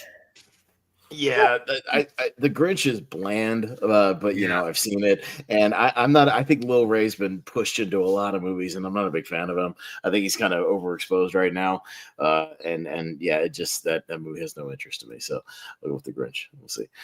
I didn't know if anybody was going to champion and be like Dashing Through the Snow is a nice little gem. I don't know. So fairly try. I've never heard anyone. Did anyone see it? Ooh. So we have Krampus and we have Gremlins 2, which I think. It's weird because Gremlins 2 got thrown in there because of like Halloween, I think, right? No, it's because Phoebe Cates makes the speech about President's Day, like she almost goes into it like in the first movie, and that's really the only reason. It's not really a holiday movie, so you know it just kind of is what it is. I would disqualify it then put Krampus. Yeah, I'm fine with putting through Krampus if you guys want to, because even then I'm a huge Gremlins 2 fan, but it's not a holiday movie like at all, so I'm fine with that. I'm okay with movies. Yeah, I'm okay with Krampus actually. Yeah, let's go for it. Yeah, sounds good. All right, cool. Now, if it were the first one, then we had a discussion. All right, so we got the Henry Winkler Christmas Carol from 1979. If anybody didn't know that existed, so yeah, the Henry Winkler version, and Black Christmas 2019. Yeah, the most recent one. So that's what that is. Maria, we'll go to you first. His grandkids put that makeup on him or something. I mean, honestly. Yeah, it's yeah. I tell you what, that's not good. I'll take Black Christmas, please. Sorry, Henry, I love you otherwise. Okay, Jonathan. This 2019 version of Black Christmas, I saw it for the first time this week. One of the worst movies I've ever seen. This screenplay. Who actually wrote the screenplay? Who actually wrote this? Like, get the credit in there somewhere. It's like I know who it is, but it's like teenagers wrote this. Like this is insane. It doesn't sound like a movie or conversations or. They slapped on the makeup on Henry, and then they came in around the screenplay. Yeah, actual exchanges. Just it's basically a message movie that is relatable to our current state, and it's not fun at all. But they beat you. They beat you over the head with the message. They beat you and beat you and beat you and beat you. It's really it's not good. The 70s version is like it's The Godfather compared to this trash. It's horrible. So for that reason, I'm going to go for Henry Winkler. Okay, Brian. It's just here that the Henry Winkler that film looks like Joe Biden almost with the makeup. Yeah, it's Biden. Joe Biden's a Christmas Carol. That's right. Exactly. But yeah, I haven't seen Black Christmas, not a horror person, so I'll go with Christmas Carol. All right. Yeah, I'm going to go with the one I haven't seen because I have seen Black Christmas. Jonathan, we're doing it, me and Wolfman, for our monthly mistake drinking game this month. We're doing that 2019 Black Christmas for good reason. God be with you. I know, because it's bad. We do bad horror movies on there. So, yeah, we're not fans of it. That's why we're doing it. So, yeah, I'll vote for the one I haven't seen. But, again, I like most versions of A Christmas Carol. I'm sure Henry Winkler's fine in it. You know what I mean? I'm sure it's okay. It's watchable. So, I'll go with that. But, yeah, JPO. You know, normally I would say, come on, guys. You're going to vote for the thing you haven't seen, and that's kind of silly. But I'm going to back you guys up on this for once. Yeah, Black Christmas, man. I mean, the first remake was already kind of just mediocre, This one is like egregiously annoying. It's like an Oscar winner compared to this one. That badly edited, not scary, yes. on top of beating over the head with you. Like it fails on just about every level that you can. So yeah, and I like Henry Winkler. He's adorable. So yeah, I've never seen this, but go for that. Yeah, all right. No, So that's fine. I skipped the 2006 one. Is it actually enjoyable? So it's interesting. It got crapped on at the time, but again, in comparison to the 2019 one, it's like a masterful horror movie. Okay. Like it's a B-level slasher. It's definitely a step. It's definitely a step down from the original. Like obviously it just is, but it's got a decent cast. It's like Mary Elizabeth Winstead and Michelle Trachtenberg. Buffy's like sister. I think Carrie Fisher's in it. Like it's got a decent cast to it. But yeah, like it's still got some good deaths. Like it's a step down, but it's watchable. It's watchable. Okay, absolutely, I mean, it's not absolutely. It's not bad. All right. So all right, Let's we'll move see on. what Henry Winkler will go up against because we got Office Christmas Party and The Patriot. So Patriot, lighthearted fun. that's this. You know, this is a no. I was scrolling back over. I'm multitasking. This is an only on tournament fights for sure. Jonathan.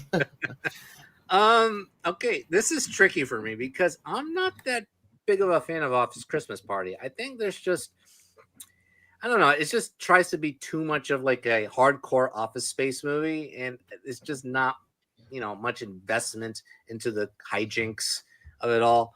I mean, there's fun here and there, but I don't know. As an overall film, The Patriot at least is solid. This is tricky. I'm gonna vote The Patriot. See how this goes, but The Patriot gets my vote. Okay, Brian. Yeah, I'll go with Office Christmas Party on this one. I do enjoy the cast. Each cast member has a good point in the movie. Jason Bateman and Jennifer Aniston has good chemistry there. I do enjoy seeing Wendell Park and Cara Sony, who played Dopinder in Deadpool. I'll go with Office Christmas Party. I have more fun with it. Okay. Man, I was scrolling through the Office Christmas Party cast. You get those movies, guys, where like somebody becomes famous later, and then you go back and you're like, they were in that movie. Just scrolling through the cast. Divine Joan Randolph is in Office Christmas Party from The Holdovers.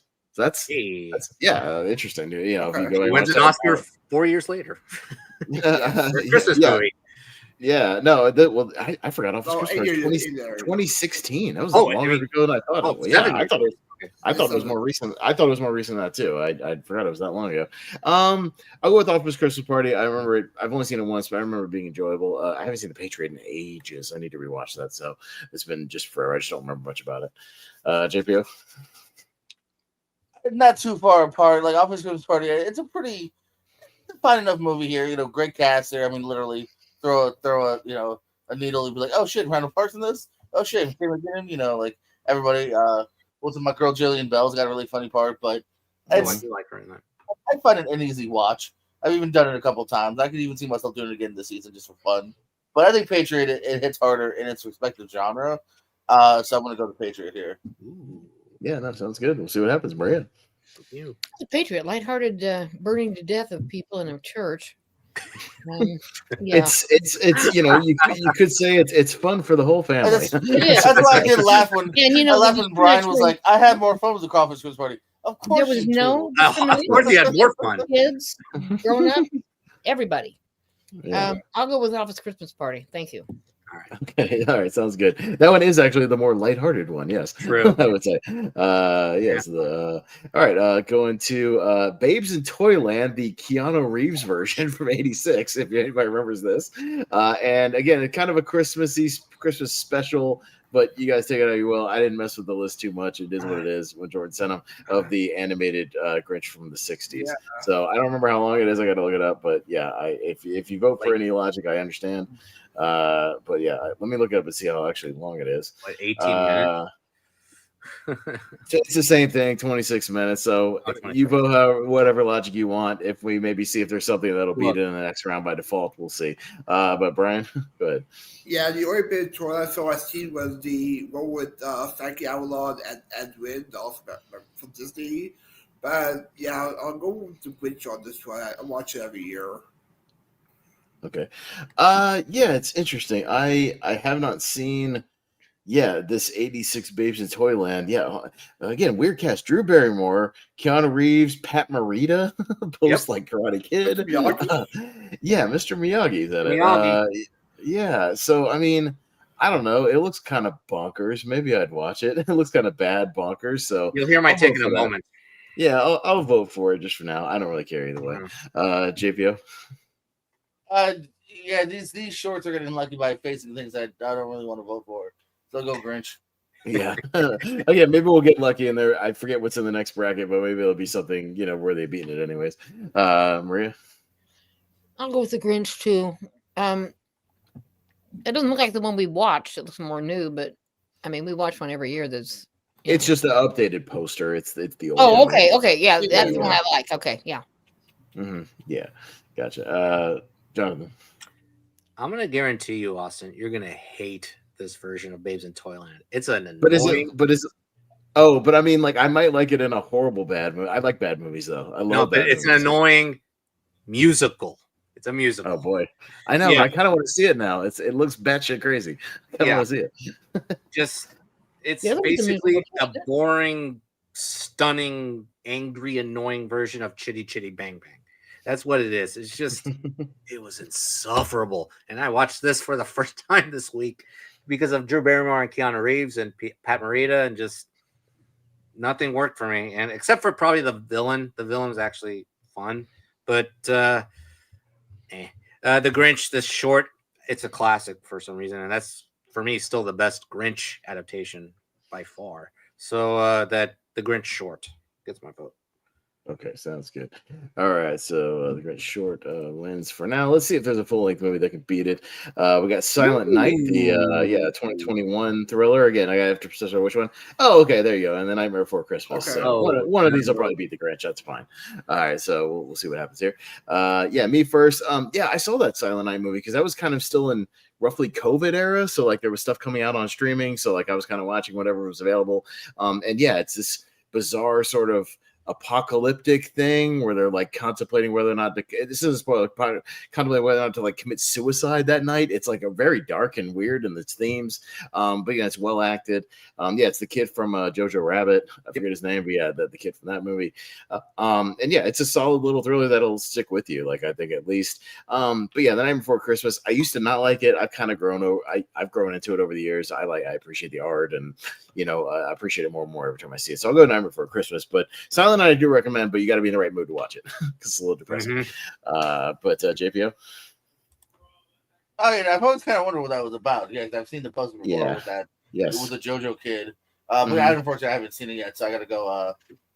Night Before Christmas. I think it's overrated to a small degree, but still really good. It's just been over marketed, I think, like Hot Topic and all this shit you see everywhere. It's not my end all be all, and like I dress about it and think about it. Yeah. Here's the question you asked JPO with it: is Night Before Christmas a Halloween movie or a Christmas movie? And the answer is yes. Yes. Yeah. Yes. I'm not a big guy like that. Yeah, it is. Yeah. Maria. I think I'd go with The Nightmare Before Christmas. I don't love it, but it's okay. Yeah, for sure. Jonathan. Yeah, Silent Night I saw for the first time this week, and way behind Diner in terms of enjoyability, but it actually lingers on you after the movie's over. It's interesting. I said in my review, it's the Don't Look Up of Christmas movies. It just basically, if you've seen Don't Look Up, you know how it's going to end and how it's going to be marketed as well. I don't think it's as funny as Don't Look Up, but yeah. So Silent Night, it is a depressing Christmas movie. Probably won't rewatch it again, but it was a one-time deal that was solid enough. The Nightmare Before Christmas, I do agree with you a little bit. It is a little over-marketed for me. The animation is gorgeous. The story is fine. It's just fine, but the songs are great as well. So I'll vote for The Nightmare Before Christmas. There's some great scenes in a vacuum. I love the Oogie Boogie stuff. I love like the sequence where they're replacing all the toys with like the messed up toys. Like I love that stuff. Like there's great sequences in that movie that I really like. That are a lot of fun. So, Brian. Yeah, I'll also go there for Christmas. I love the music. What's this? This is Halloween. The Oogie Boogie song is great. RP to Cat Page, who voiced Oogie Boogie. We also did in October. Yeah. Yeah, yeah. I'll go with Nightmare Before Christmas. Yeah, if you've ever seen him do it live at that Hollywood Bowl thing, when he performed it live one time, he's great, and he's like kind of a bigger guy, so he kind of looks like Oogie Boogie. Like, it's great, and he's fantastic. So yeah, go look that up. But all right, Nightmare Before Christmas. So we got a full length movie that'll probably beat that one. That's fine. Yes. I'm fine with that. Daddy's Home 2 and Thanksgiving. Oh god. Oh god. Speaking of drinking games, I'll talk about that when it's my turn. JPO. Yeah, so I have seen Thanksgiving, and oh boy, it's something, man. You really got to go into it with a certain mindset or inebriation, or whatever gets you through the day. Oh, I'll talk about inebriation in that movie. I'll talk. It had its moments that actually had me going, like, you know what, I kind of like it. There's other moments that I actually really hated, but I don't know. It's a really mixed bag here. Like I said, it's kind of worth the fascination watch. I'll go with Daddy's Home too, though. I think there's some laughs in there. I like Lithgow as the dad a little bit. I wish we had more John Cena. I feel like they didn't capitalize on that tease from the first movie. But yeah, I'll go with Daddy's Home too. All right, Maria. I'm with him. I'll do Daddy's Home too. I thought it was pretty funny. Okay. Jonathan. This is the most weird, funny matchup I've ever seen. This is really funny. I have not seen Thanksgiving. Daddy's Home 2. I don't like that movie. I think it's a big step down from the first one. But John Lithgow is actually pretty good in the movie. Has a good harmonious chemistry with Will Ferrell. I actually could buy that they're both the father and son. And I'm with JPO that they could have used more John Cena in the movie. It's not good, but Daddy's Home 2 by default gets my vote. Yeah, that's fine. Brian. Well, I didn't see John Cena in the film that much, but yeah, I'll go with Daddy's Home too. I do enjoy. I love Lithgow and Ferrell, but yeah, it's a better John Cena Nickelodeon movie for me. So Daddy's Home 2. All right. So Thanksgiving, Wolfman and I did one of our monthly mistake drinking games last Thanksgiving. Thanksgiving 3, by the way, there's no Thanksgiving 2. There's just Thanksgiving and Thanksgiving 3. Like, they jumped and it's weird. I don't know. It's supposed to be a gag. Thanksgiving 3 is the worst thing I've ever seen, ever. It's not even a movie. Like, it's the worst thing I've ever seen. So yeah, we literally were like, we canceled that one and we had to pivot because that was bad. Thanksgiving, fun fact, it's 70 minutes. Okay. And we got through 7 beers in that drinking game. It's the most drunk we've ever been on the monthly mistake. That drinking game was brutal. We were 1 beer in by the first opening credits. That's how bad it was. So yeah, that movie is brutal. It's bad. So I'll go with that. Daddy's Home 2. It's not great either, but it's fine. So wow. Yeah. Sweep on Daddy's Home 2. Sweep for that. All right. Well, let's see. Yeah, we're it's all a over buy. about it. Okay. Son of a Woman with the Thanksgiving stuff in there, and the Tyler Perry Medea Christmas. So there you go. Let's go for Al Pacino. Come on. Ha! Yeah. Jordan's not a fan, but is anybody else? You know, what's everybody feeling on this one? I feel Medea or Son of a Woman? I vote for I feel Medea. What's that? Really? I'm sorry. This is Pacino all day. Is anyone fighting Pacino? No. I was just curious. I have to take an informal poll. You know what I mean? I'm gonna have Al Pacino speak. I'm gonna have Al Pacino speak for all of us. That's right. I'm not gonna vote for that Tyler Perry bullshit. Let's vote for my movie. Ha! Let's go.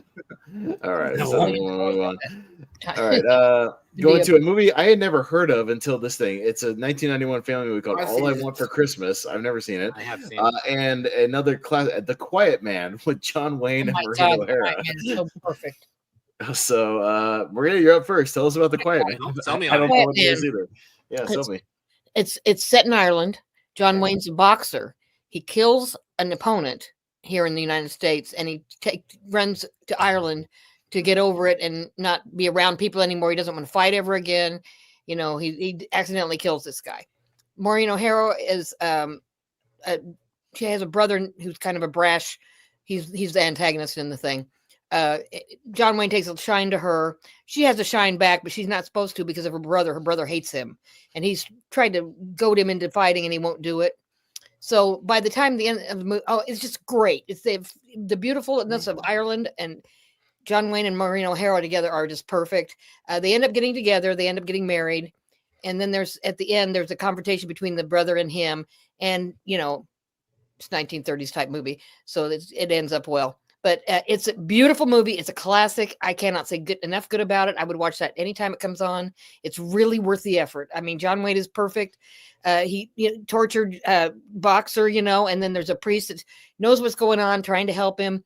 He makes lapses, and then Maureen O'Hara's feisty Irish woman, and she fights him all the time about things that are, she doesn't want to be treated like dirt, or, if he says something, he does something with notes or something, and they go at the end of it, she opens up the thing of a steam engine and throws these notes in there so they burn. I can't remember what the deal is with that, but it's a really, like she's like, no, I'm not going to take this, and it's a moment. So anyway, really good, really, really good. Quiet Man. So you're voting for All I Want for Christmas. All right, sounds good. Jonathan. No, just kidding. Yeah, Jonathan. So this is another one I've seen, All I Want for Christmas, and for a concept that makes me excited, surprisingly dull. And it's basically about two kids trying to get their parents together, which the flaw is that the divorced parents are way too nice to each other. They don't act like divorced parents.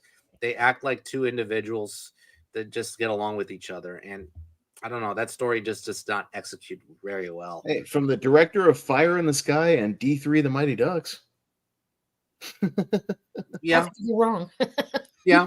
I mean, Fire in the Sky is better. I'll give it that. But D3, it has a nice game. It has a nice ending. I'll give it that. Yeah. But no, All I Want for Christmas, like, I'll give them the kids, like, they act really well. As brother and sister, they're really good together. Ethan Embry, he was Ethan Randall in this movie, but he's Ethan Embry. Ethan Embry and Thora Birch. They're very good. And then Kevin Nealon's in it. Leslie Nielsen as Santa. That's bonkers, right? Yeah, but it's like a cameo. Okay. Yeah. So, but no, the kids are very good. It's just the parents are just lackluster as hell. And the hijinks just do nothing for me. You know what, Maria? You sold me on The Quiet Man. I gotta tell you, I think I'm gonna check it out. You will like it. You're kind of person to take a chance on something like that. Sure. You know what? I'll vote The Quiet Man. It's really, really good. Yeah. I'd like to hear your opinion of it when you're done, actually. Sure. Okay. Sure. Brian? Yeah, for me, I'll go All In for Christmas. It comes on AMC a bunch of times. Saw it a few years ago. I did enjoy it. I love also you get character actor Phil Dees in this film as cameo Pet Shop owner, and it's a good heartwarming story. So I'll go with All In for Christmas. Yeah, no, I mean, I'm intrigued by All In for Christmas because I can get down with those cheesy like family movies from the 90s. I'm fine with it, but yeah, I'll go with the Quiet Man. I'm not the biggest John Wayne fan, but he is some of his movies. He isn't like his normal self in this. He's not right. No, I'd be more interested in a non-Western John Wayne, so I'm down with it. So good. Yeah, that's fine. I'll go with it for now. JPO. No, Maria sold me on the Quiet Man. But then you all sold me on the cast for All I Want for Christmas. So I got to go for All I Want for Christmas. I like that cast. Yeah, that's true. He's a little Kevin Nealon, little Thor Birch. Nealon, Embry. I'm like, oh, shit. Sorry. You got to vote it. Yeah, no, really. I mean, but you got to watch it. I mean, it's all about, St. Patrick's Day type stuff, but it's just a really. Oh, it's a St. Patrick's Day movie. I've never seen John Wayne do such a great job before, Well, there you go. Yeah. All right, going down to the Santa Cowboys, Claus. when he played the. Oh no! So Santa Claus 2 and Groundhog Day. Yeah. So I like this matchup. Yeah, it's a good match. So Jonathan, yeah, what you got? Shit. Yeah, I like these movies. Santa Claus 2, underrated sequel. I like it. A little slow, but I do like it, and it's a very nice, heartwarming sequel about Santa finding a wife. So essentially, it's Coming to America, but it's really a race against time. Yeah. But it's very nice, and David Krumholtz is also another scene-stealing performance. David Krumholtz, Bernard. Yeah, he's funny in it. Yeah, it's just the plot really about finding a wife very quickly is like a little unorthodox, but it's fine. It's heartwarming. Groundhog Day. I love this movie. It's a charming movie I watch every year, regardless of it's Groundhog Day or not. But it's just a very nice romantic comedy. Bill Murray is fantastic, and I think he gives his best performance in this movie. Yeah, Andy McDowell and Chris Elliott as well. So I'll be fine with either one of them, to be honest. So I'll vote Groundhog Day. All right, Brian. Yeah, there was ASAP question a few months ago about WrestleMania and Groundhog Day about tickets. But I thought you were going to say about the instrument that he plays. But yeah. Yeah. But first, Michael Shannon gets free WrestleMania tickets. Yes. Yeah. Yeah, I wouldn't mind Andy's move on, but yeah, I'll go with the Santa Claus 2 on this one. I do enjoy Tim Allen and Elizabeth Mitchell have great chemistry. I love more of the Asian legends showing up. The Asian Buddy, Nature, Sandman, playing Michael Dorn. I love Toy Santa, and I grew up in Santa Claus 2, so the Santa Claus 2 gets my vote. Groundhog Day is great. Yeah, I've seen it in the theater 2 or 3 times as well. Yeah, it plays really well. I've always defended Santa Claus 2. I really, really like it. I think there's some really good scenes, like that Secret Santa scene and that office like school Christmas party is very genuine. And it's one of the most accurate scenes to like a faculty Christmas party you'll ever see in a movie. It's pretty great. It's just how dull it can be, and he spices it up. And Elizabeth Mitchell and Santa Claus 2. Like, dude, damn it, Austin, dude. But yeah, anyways, I've always defended it. I think it's great, and I love Evil Santa. I think Tim Allen's having a lot of fun playing like the evil Santa that becomes like a dictator. Like, it's pretty great. So no, it's really funny. Like I dig it. Just, yeah, you're all doing a wonderful job. Just oh, great. Yeah, like it's really funny. I like that movie a lot. So I'll go Santa Claus 2. Damn it, Austin. Elizabeth Mitchell on the couch. Dude, when she does a couch slide, holy hell. All right. LaFleur as well, who we lost. Yeah, our LaFleur, rest in peace, as the Tooth Fairy. Yeah, he's great. JPO, what you got? No, it's not gone the way I thought it was going to. I don't mind Santa Claus 2, but I love Groundhog Day. It's one of my favorites, so I wouldn't move with that. Oh, sorry, Maria. Sorry, Maria. You got to make a choice here. Tough one. This is a tough one. How about what's winning? Groundhog Day? No, it's a tie. It's a tie right now. So then I'll vote for Groundhog Day because I think it's great. Okay, Sorry. no, fair enough. Oh man, I always try to advocate for Santa Claus 2 and it never goes very far. I think it's really underrated. If you haven't gone back to watch it, it's got some good stuff in it. I did not watch part 1 all the way. Was any of the Santa Clauses in part 1 or the third one? The third one. The third one. The first one, I think, will be in like part 3 or 4. Yeah, it'll be in there somewhere. Right. We'll figure it out. Oh, we have one more. Yeah. So, all right. Well, Sonic 3 comes out soon, so I'll play this for the speed round. Okay. Gotta go fast.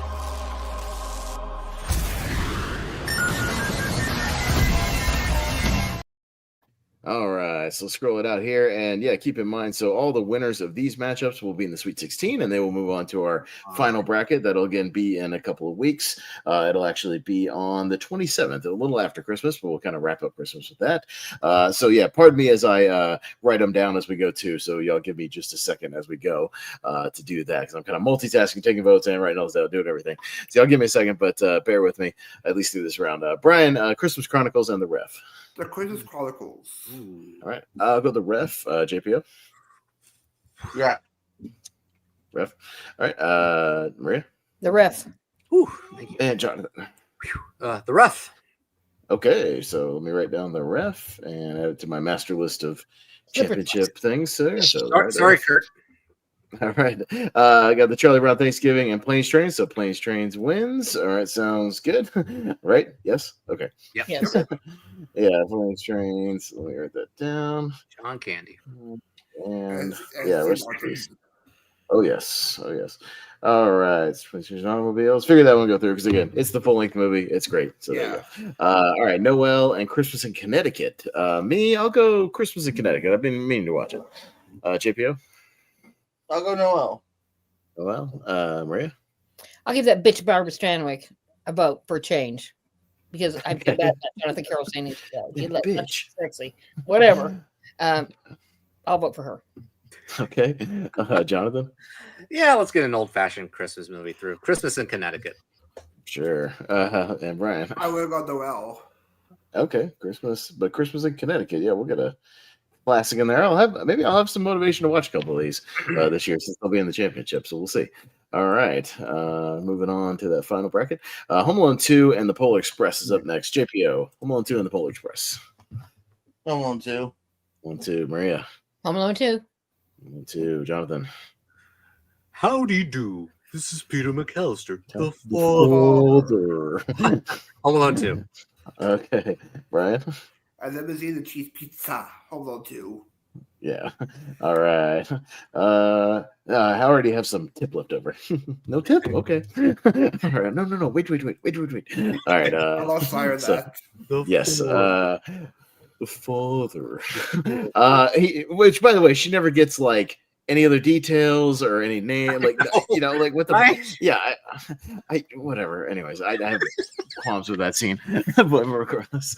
All right. She never. Oh no, might be. She never gets a date. How do you know? He never says what day he's coming.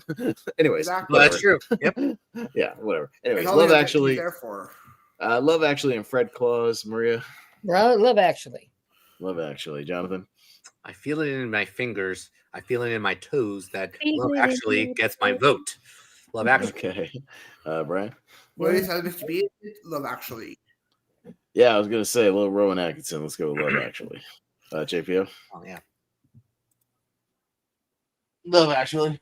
Love Actually. All right. Sounds good. Let me write that one down. Love Actually. Makes Malcolm happy here. Let me tell her I love her and let her husband. Yeah, the Rowan Atkinson scene. Yeah, that's the funniest movie. That's my favorite part. Yes. All right. Terrifier 3 and National Treasure. Jonathan. You know what? Let's get it, Chris. Come on, an actual Christmas movie through Terrifier 3. Let's do it. All right, Brian. I'll go Terrifier this one. I'll definitely go Terrifier. I'm wearing the shirt. JPO. National Treasure. Oh, you bah humbug. All right. Maria. Me too. National Treasure. We saved it, though. And he lives almost Art the Clown Barely. survives. Yes, he survives into the championship. All right, there you go. All right, we got Arthur Christmas and Independence Day. All right, Brian. Arthur Christmas. I'll go Independence Day. It is a 4th of July movie, genuinely, and it's named after it, so it's fine. I just watched it. Yeah, I don't mind having a 4th of July movie in there. JPO? Independence Day. Independence Day. Maria? Independence Day. Okay, and Jonathan? I would have gone Arthur Christmas. Okay. Let me see. Yeah, but I wholeheartly recommend Arthur Christmas. Yeah, no, it's an underrated little gem if you haven't seen it, for sure. All right, so we're going down to American Tail and Jingle All the Way. I'll go Jingle All the Way. JPO. Yeah, Jingle All the Way. Jingle All the Way, Maria. Jingle All the Way. Okay. Jonathan? Oh, poor baby. Jingle All the Way. That's right. And Brian? It's Turbo Time. Jingle All the Way. So I almost wore the shirt. I pulled it out, but I wore Terrifier instead. I got my Turbo Time T-shirt. That's right. It's Turbo Time. I'll wear it for the championship, maybe. All right. So yeah, Jingle All the Way, and let me jot that one down as well. Jingle All the Way. Yeah, we got some genuine like Christmas classics and stuff in the championship. So that'll be a actually pretty tough bracket, I think, once we get there on the 27th. So, all right. We'll scroll over to the other side and see what else survives to that bracket at least. Done that quickly. Wow. Was that? Oh yeah, no. Well, we're going. It's a speed round. Maria. That's right. It's not usually a speed round here. Speed round. We always do speed. I know you do it, but it isn't really always speedy. Oh yeah. I try to be speedy. All right. Going over to Strange Days and On Her Majesty's Secret Service. That's an interesting match. JPO. Strange Days. Strange Days. Maria. I'll go with Her Majesty's Secret Service, just because I never vote for that movie because I don't like it, but I'll give it a chance. No, fair enough. Jonathan? You know what? Let's get a really cool New Year's movie through. Strange Days. All right. Brian? I'll go on Her Majesty's Secret Service. And just to maybe for a little motivation to watch it, I'll vote for Strange Days because I've been wanting to see it. So put that one there. All right. Yeah, maybe I'll check it out. Maybe I'll check it out, JPO, and call in to long time first time and tell you what I thought. Thursdays at 8 on the beer show. That's right. No, I mean it's always a good motivation. You can talk about stuff you watch for tournament fights on there. So Yeah. Yeah, it works. All right. Captain America: The First Avenger and the Bishop's Wife. Maria. Oh, Captain America. Sorry, Carrie. No, You're it's dead. okay. Chris Neither am I. Although I think technically Captain America is older than Cary Grant would have been, but Yeah, maybe. Yeah, you're right. But yeah, Jonathan. Yeah, by a hair, Captain America. Captain America, Brian. Captain America. Yeah, I'll also go Captain America: The First Avenger here. JPO. Look at me. I am the captain now. Okay, sounds good. Avenger. All right, jotting that one down. Okay, and we'll put that one through. All right, going down to Bad Santa and The Godfather. So this could be interesting. Jonathan. The Godfather. Okay. And Brian. Since it's more Christmas related, Santa's a pervert. Santa's a pervert. Yeah, we won a tournament where we talked about foreign titles. It's called Santa is a Pervert in other countries. Yeah, just because it's more representative of the holiday, which I talked about at the beginning of the episode. Godfather has like 2 scenes where they're carrying presents around. I'll go Bad Santa actually, but I mean I love the Godfather obviously. But JPO. Godfather. Okay, Maria, it comes down to you. Godfather. Okay, sounds good. I'm not against it, but at least the curmudgeon about the Godfather is not in the episode. Jordan's not a fan.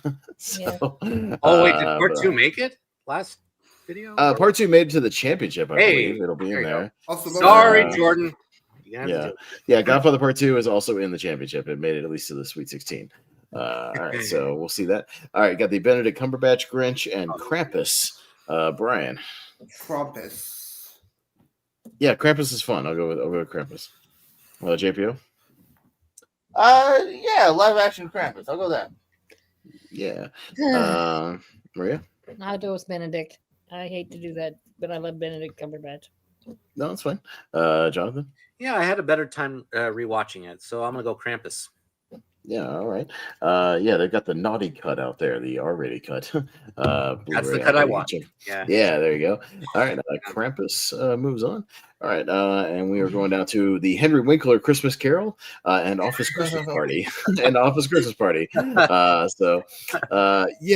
go with Office Christmas Party. It was fun enough. JPO? Office Christmas Party. Okay, Maria? Office Christmas Party, and I do want to do a GoFundMe for whoever did the makeup for Henry Winkler. They have some more training.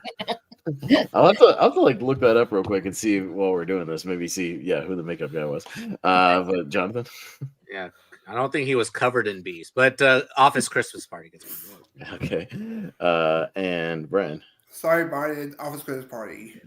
Okay, Office Christmas Party will sweep it into the Sweet 16. Got the short Grinch and Nightmare Before Christmas, so we're gonna put through the full length movie, right? Was that the consensus? Sorry for the Grinch, but all right, sounds good. All right, the Night Before. Even if you think it's a little overrated, it is the full length movie, and it's worth having in the championship. It's fine. Music.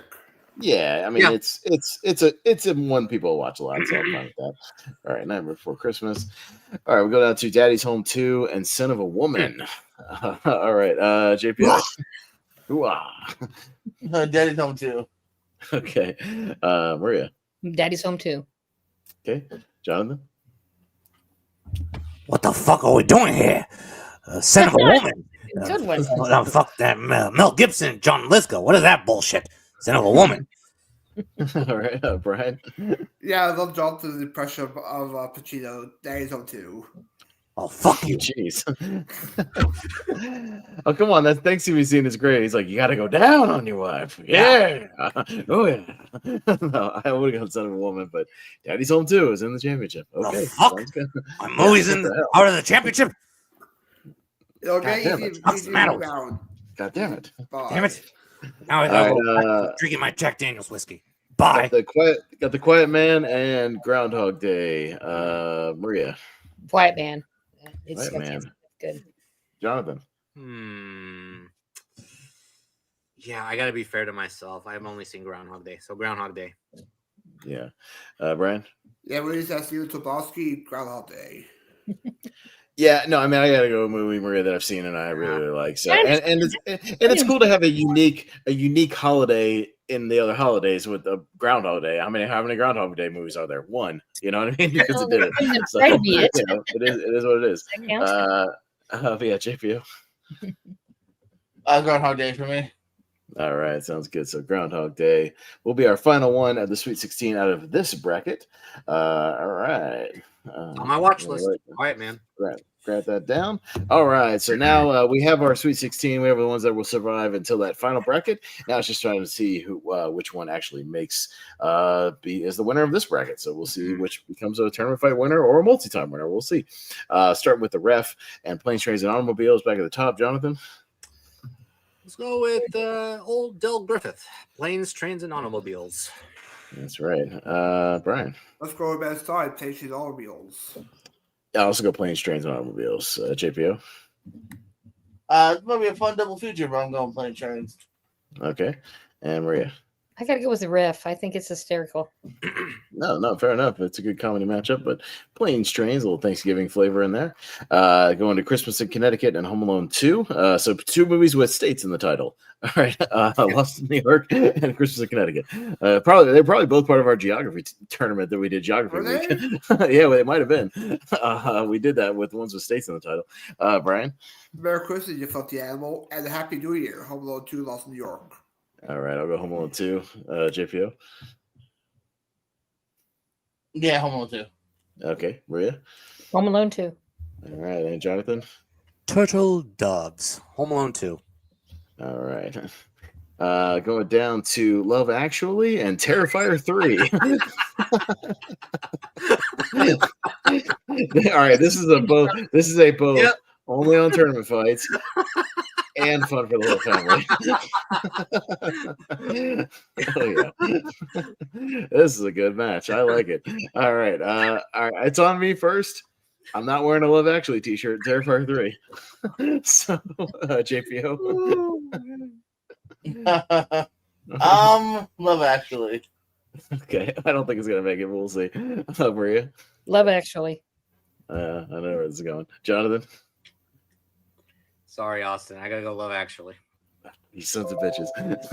Brian. I would go Terrifier for you, Austin. Oh, okay. So you want me to reconsider or what? It's up to you, man. You don't have to. It's fine. It's in the championship. It's whatever. It's not going to win the whole thing. It's just not. It's going up against like planes, trains. Yeah, it's fine. It's going. Even if it made it through, it's going to go up against planes, trains eventually, and it's not going to win there. So it's fine. It's no big deal. Independence Day and Jingle All the Way. Actually, it's a 1996 matchup. Both 96. Hey. So JPO. Oh, Independence Day. Independence Day. Maria. Independence Day. Okay. Jonathan.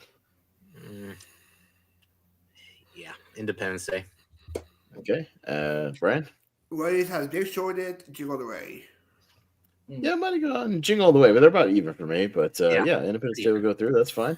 I don't mind having a 4th of July movie in there. That's fine. All right, works for me. Going over to the other side, we got Strange Days and Captain America. Maria. Captain America. Okay, America. Yeah, Jonathan. Strange Days. Strange Days. Brian. America. America. JPO. Strange Days. Okay, close one there, but Captain America.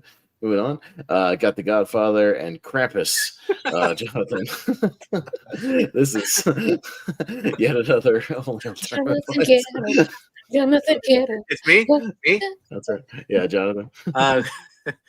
Don Vito. Okay, Brian.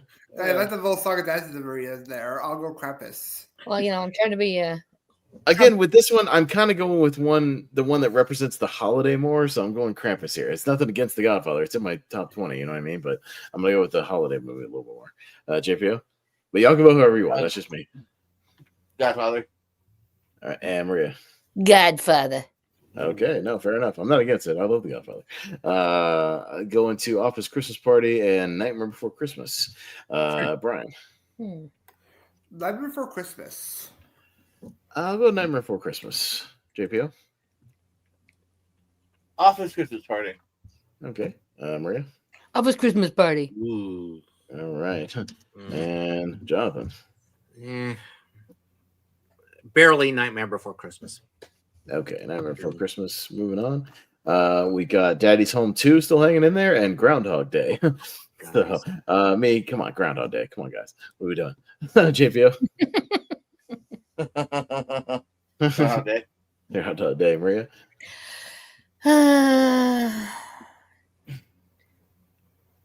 Okay. Yeah, your thing.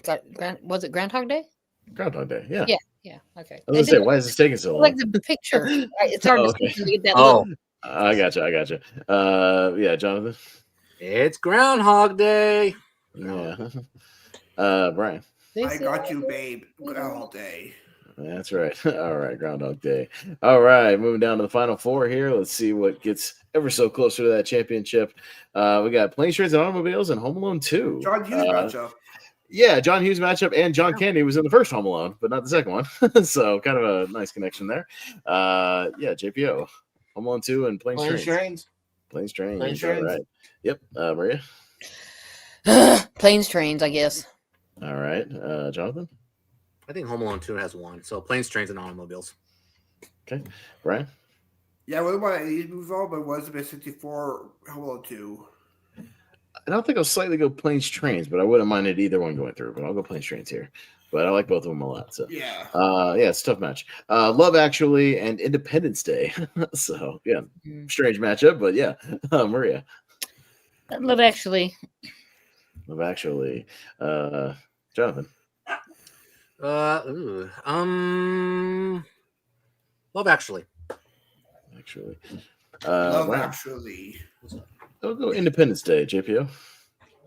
Independence Day. All right, close one, but Love Actually, the Christmas movie. We'll move on. Going to the other side, we've got Captain America, The First Avenger, and The Godfather. So, Jonathan. Godfather. Okay. Brian. America. Okay. I think they both kind of represent about as much holiday in either one, so I'll go The Godfather this time. JPO. Yeah, I was gonna finally vote against Godfather, but then, like you said, they're really about equal holiday wise now. So Godfather.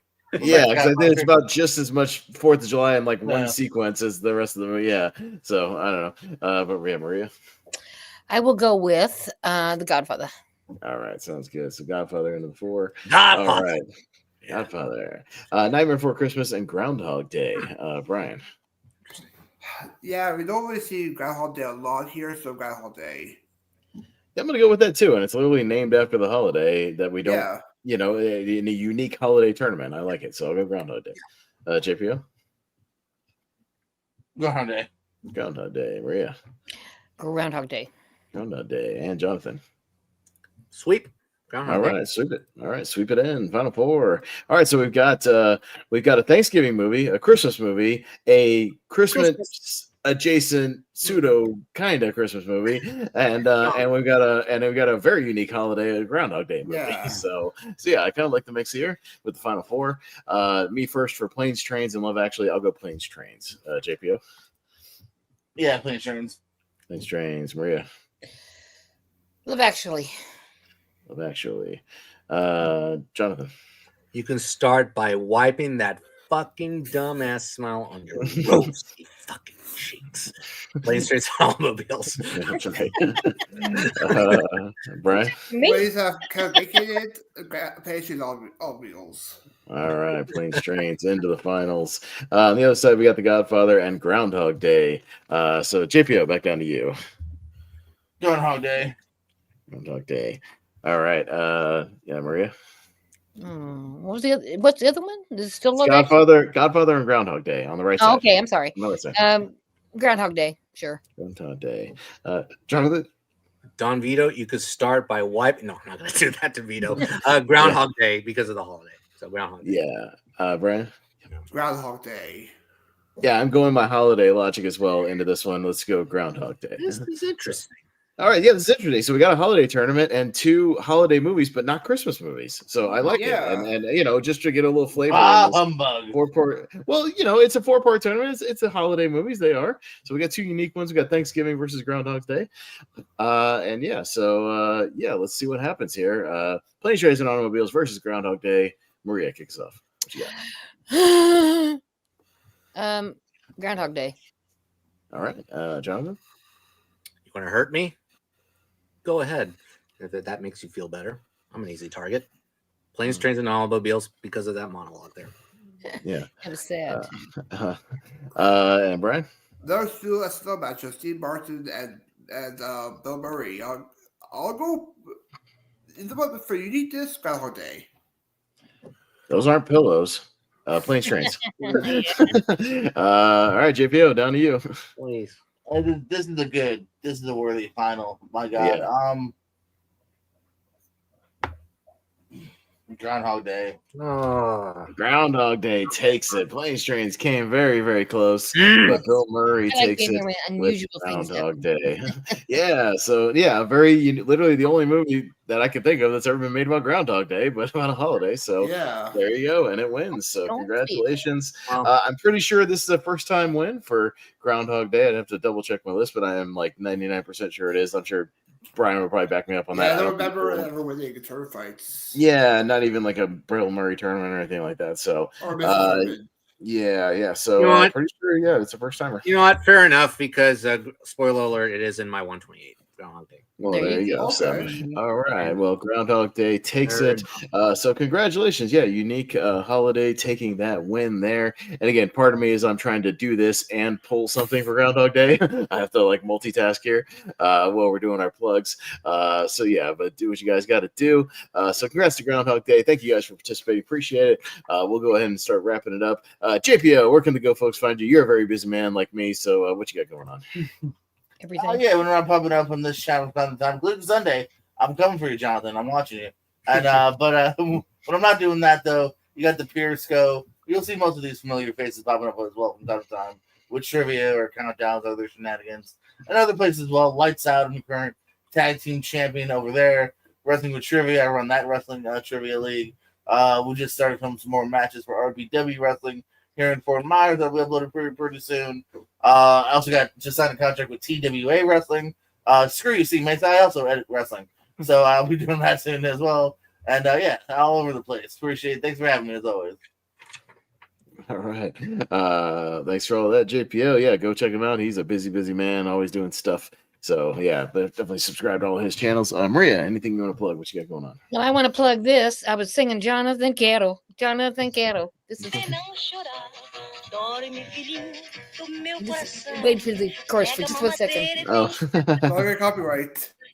That's right. Yeah, wait a minute. Yeah, watch the copyright. Don't play it too much. Yeah, we'll get copyrighted. Mama, you quiero. Mama, you quiero. So it's Jonathan Caro. All right. I know. I'm just goofy. No, it's fine. It's fine. I love that. I don't have anything to do. So here we go. I have nothing. I'm just going to be wherever I can be. Bye. It's been fun. No. Thank you, Maria. Appreciate it.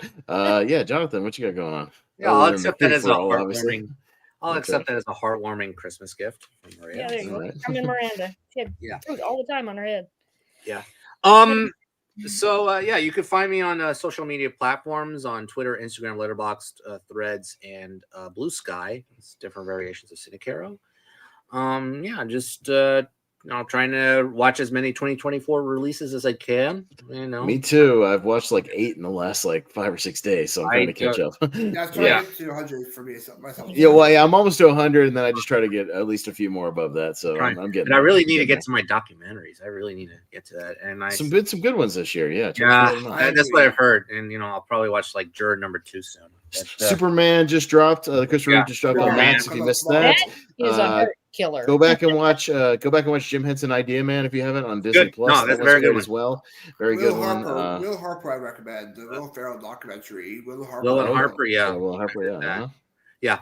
But other movies as well. Like I said, Juror number 2. I need to watch that. It's out there. It's on VOD, but it will drop on Max on December 20th. So if you can wait till the 20th, it will drop on Max. So just putting that out there. What's up with them? They have everything soon. I don't get it. This model is messed up. I don't know, but anyway. Yeah, like I said, you can follow me on those platforms. Watching as many movies as I can before the best of thing, whatever. But it's an okay year so far, just okay. Also, an upcoming. Oh, you're gonna see me a lot of me actually in the next few days. So tomorrow I'll be on Rankum. I'll be on Rankum talking about unconventional Christmas movies. I think Austin's going to be there.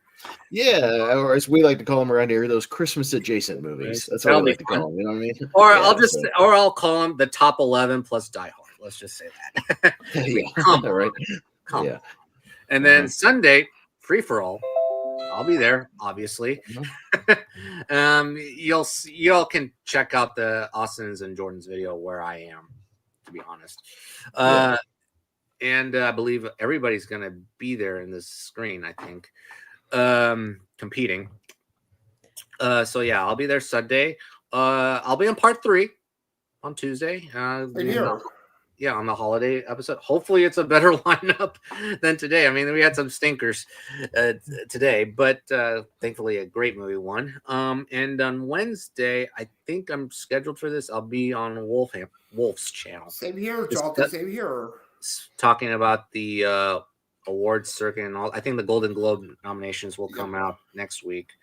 It's a wacky award season right now. But at least it's not predictable, compared to the last few years. So that's it. I'll be on a 1997 episode down the road, but that's later. But yeah, that's it. Yeah. So I'll see y'all tomorrow. I'll see Austin tomorrow, actually. Yeah, no, I'll be on there. Jacob Barb will be on there. Yeah, a couple people. So yeah, that should be fun. But yeah, Brian, what you got going on? Yeah, you can find me compete through Chamber Spaces, Multiplex. Pierce Car was on ASAP earlier today. Calling a long time, first time sometimes. I'll be here for the FIFA on Sunday. Lucky number 13. Hopefully it's not lucky. I'll be on part 3 on Tuesday. Yeah, Multiplex. I appear there in Dill Pickle. I'll be on the Alexander Jack coming up. Also, I'll be on Wolfman Channel tomorrow and probably Wednesday as well.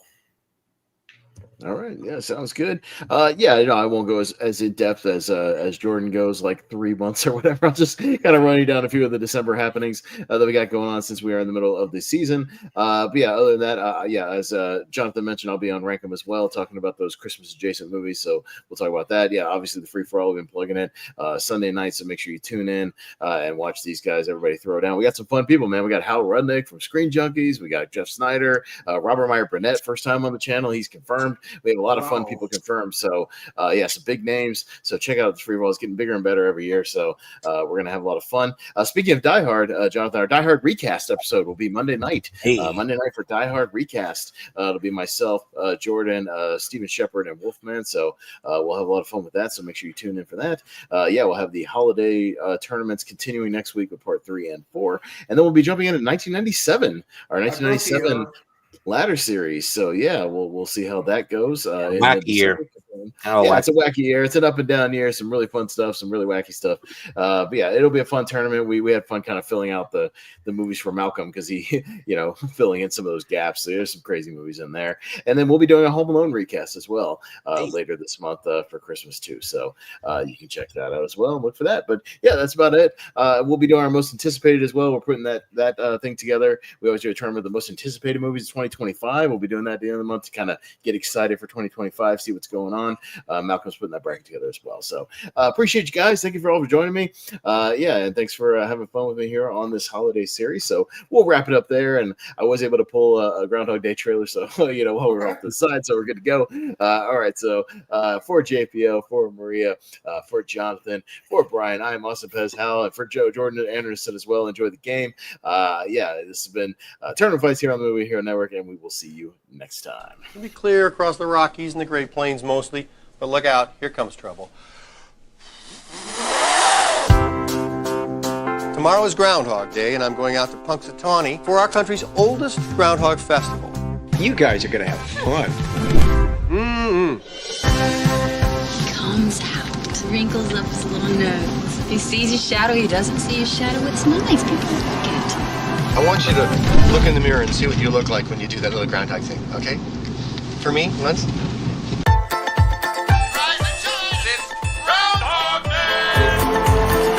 This one time where television really fails to capture the true excitement of a large squirrel predicting the weather. Okay, you want to try it again without the sarcasm? We got it. Phil Connors, I thought that was you. It's me, Ned.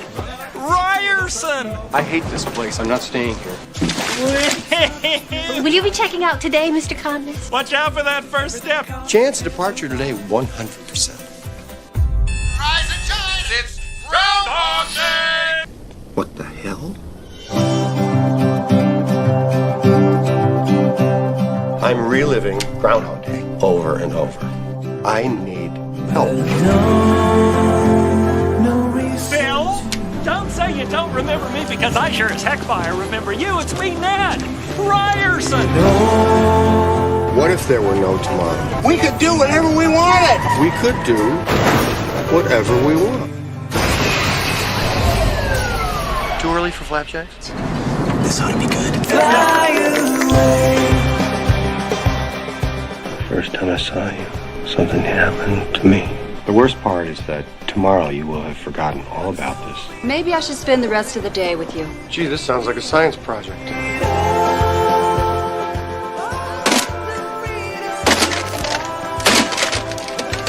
I think you was a glass is half empty kind of guy, am I right?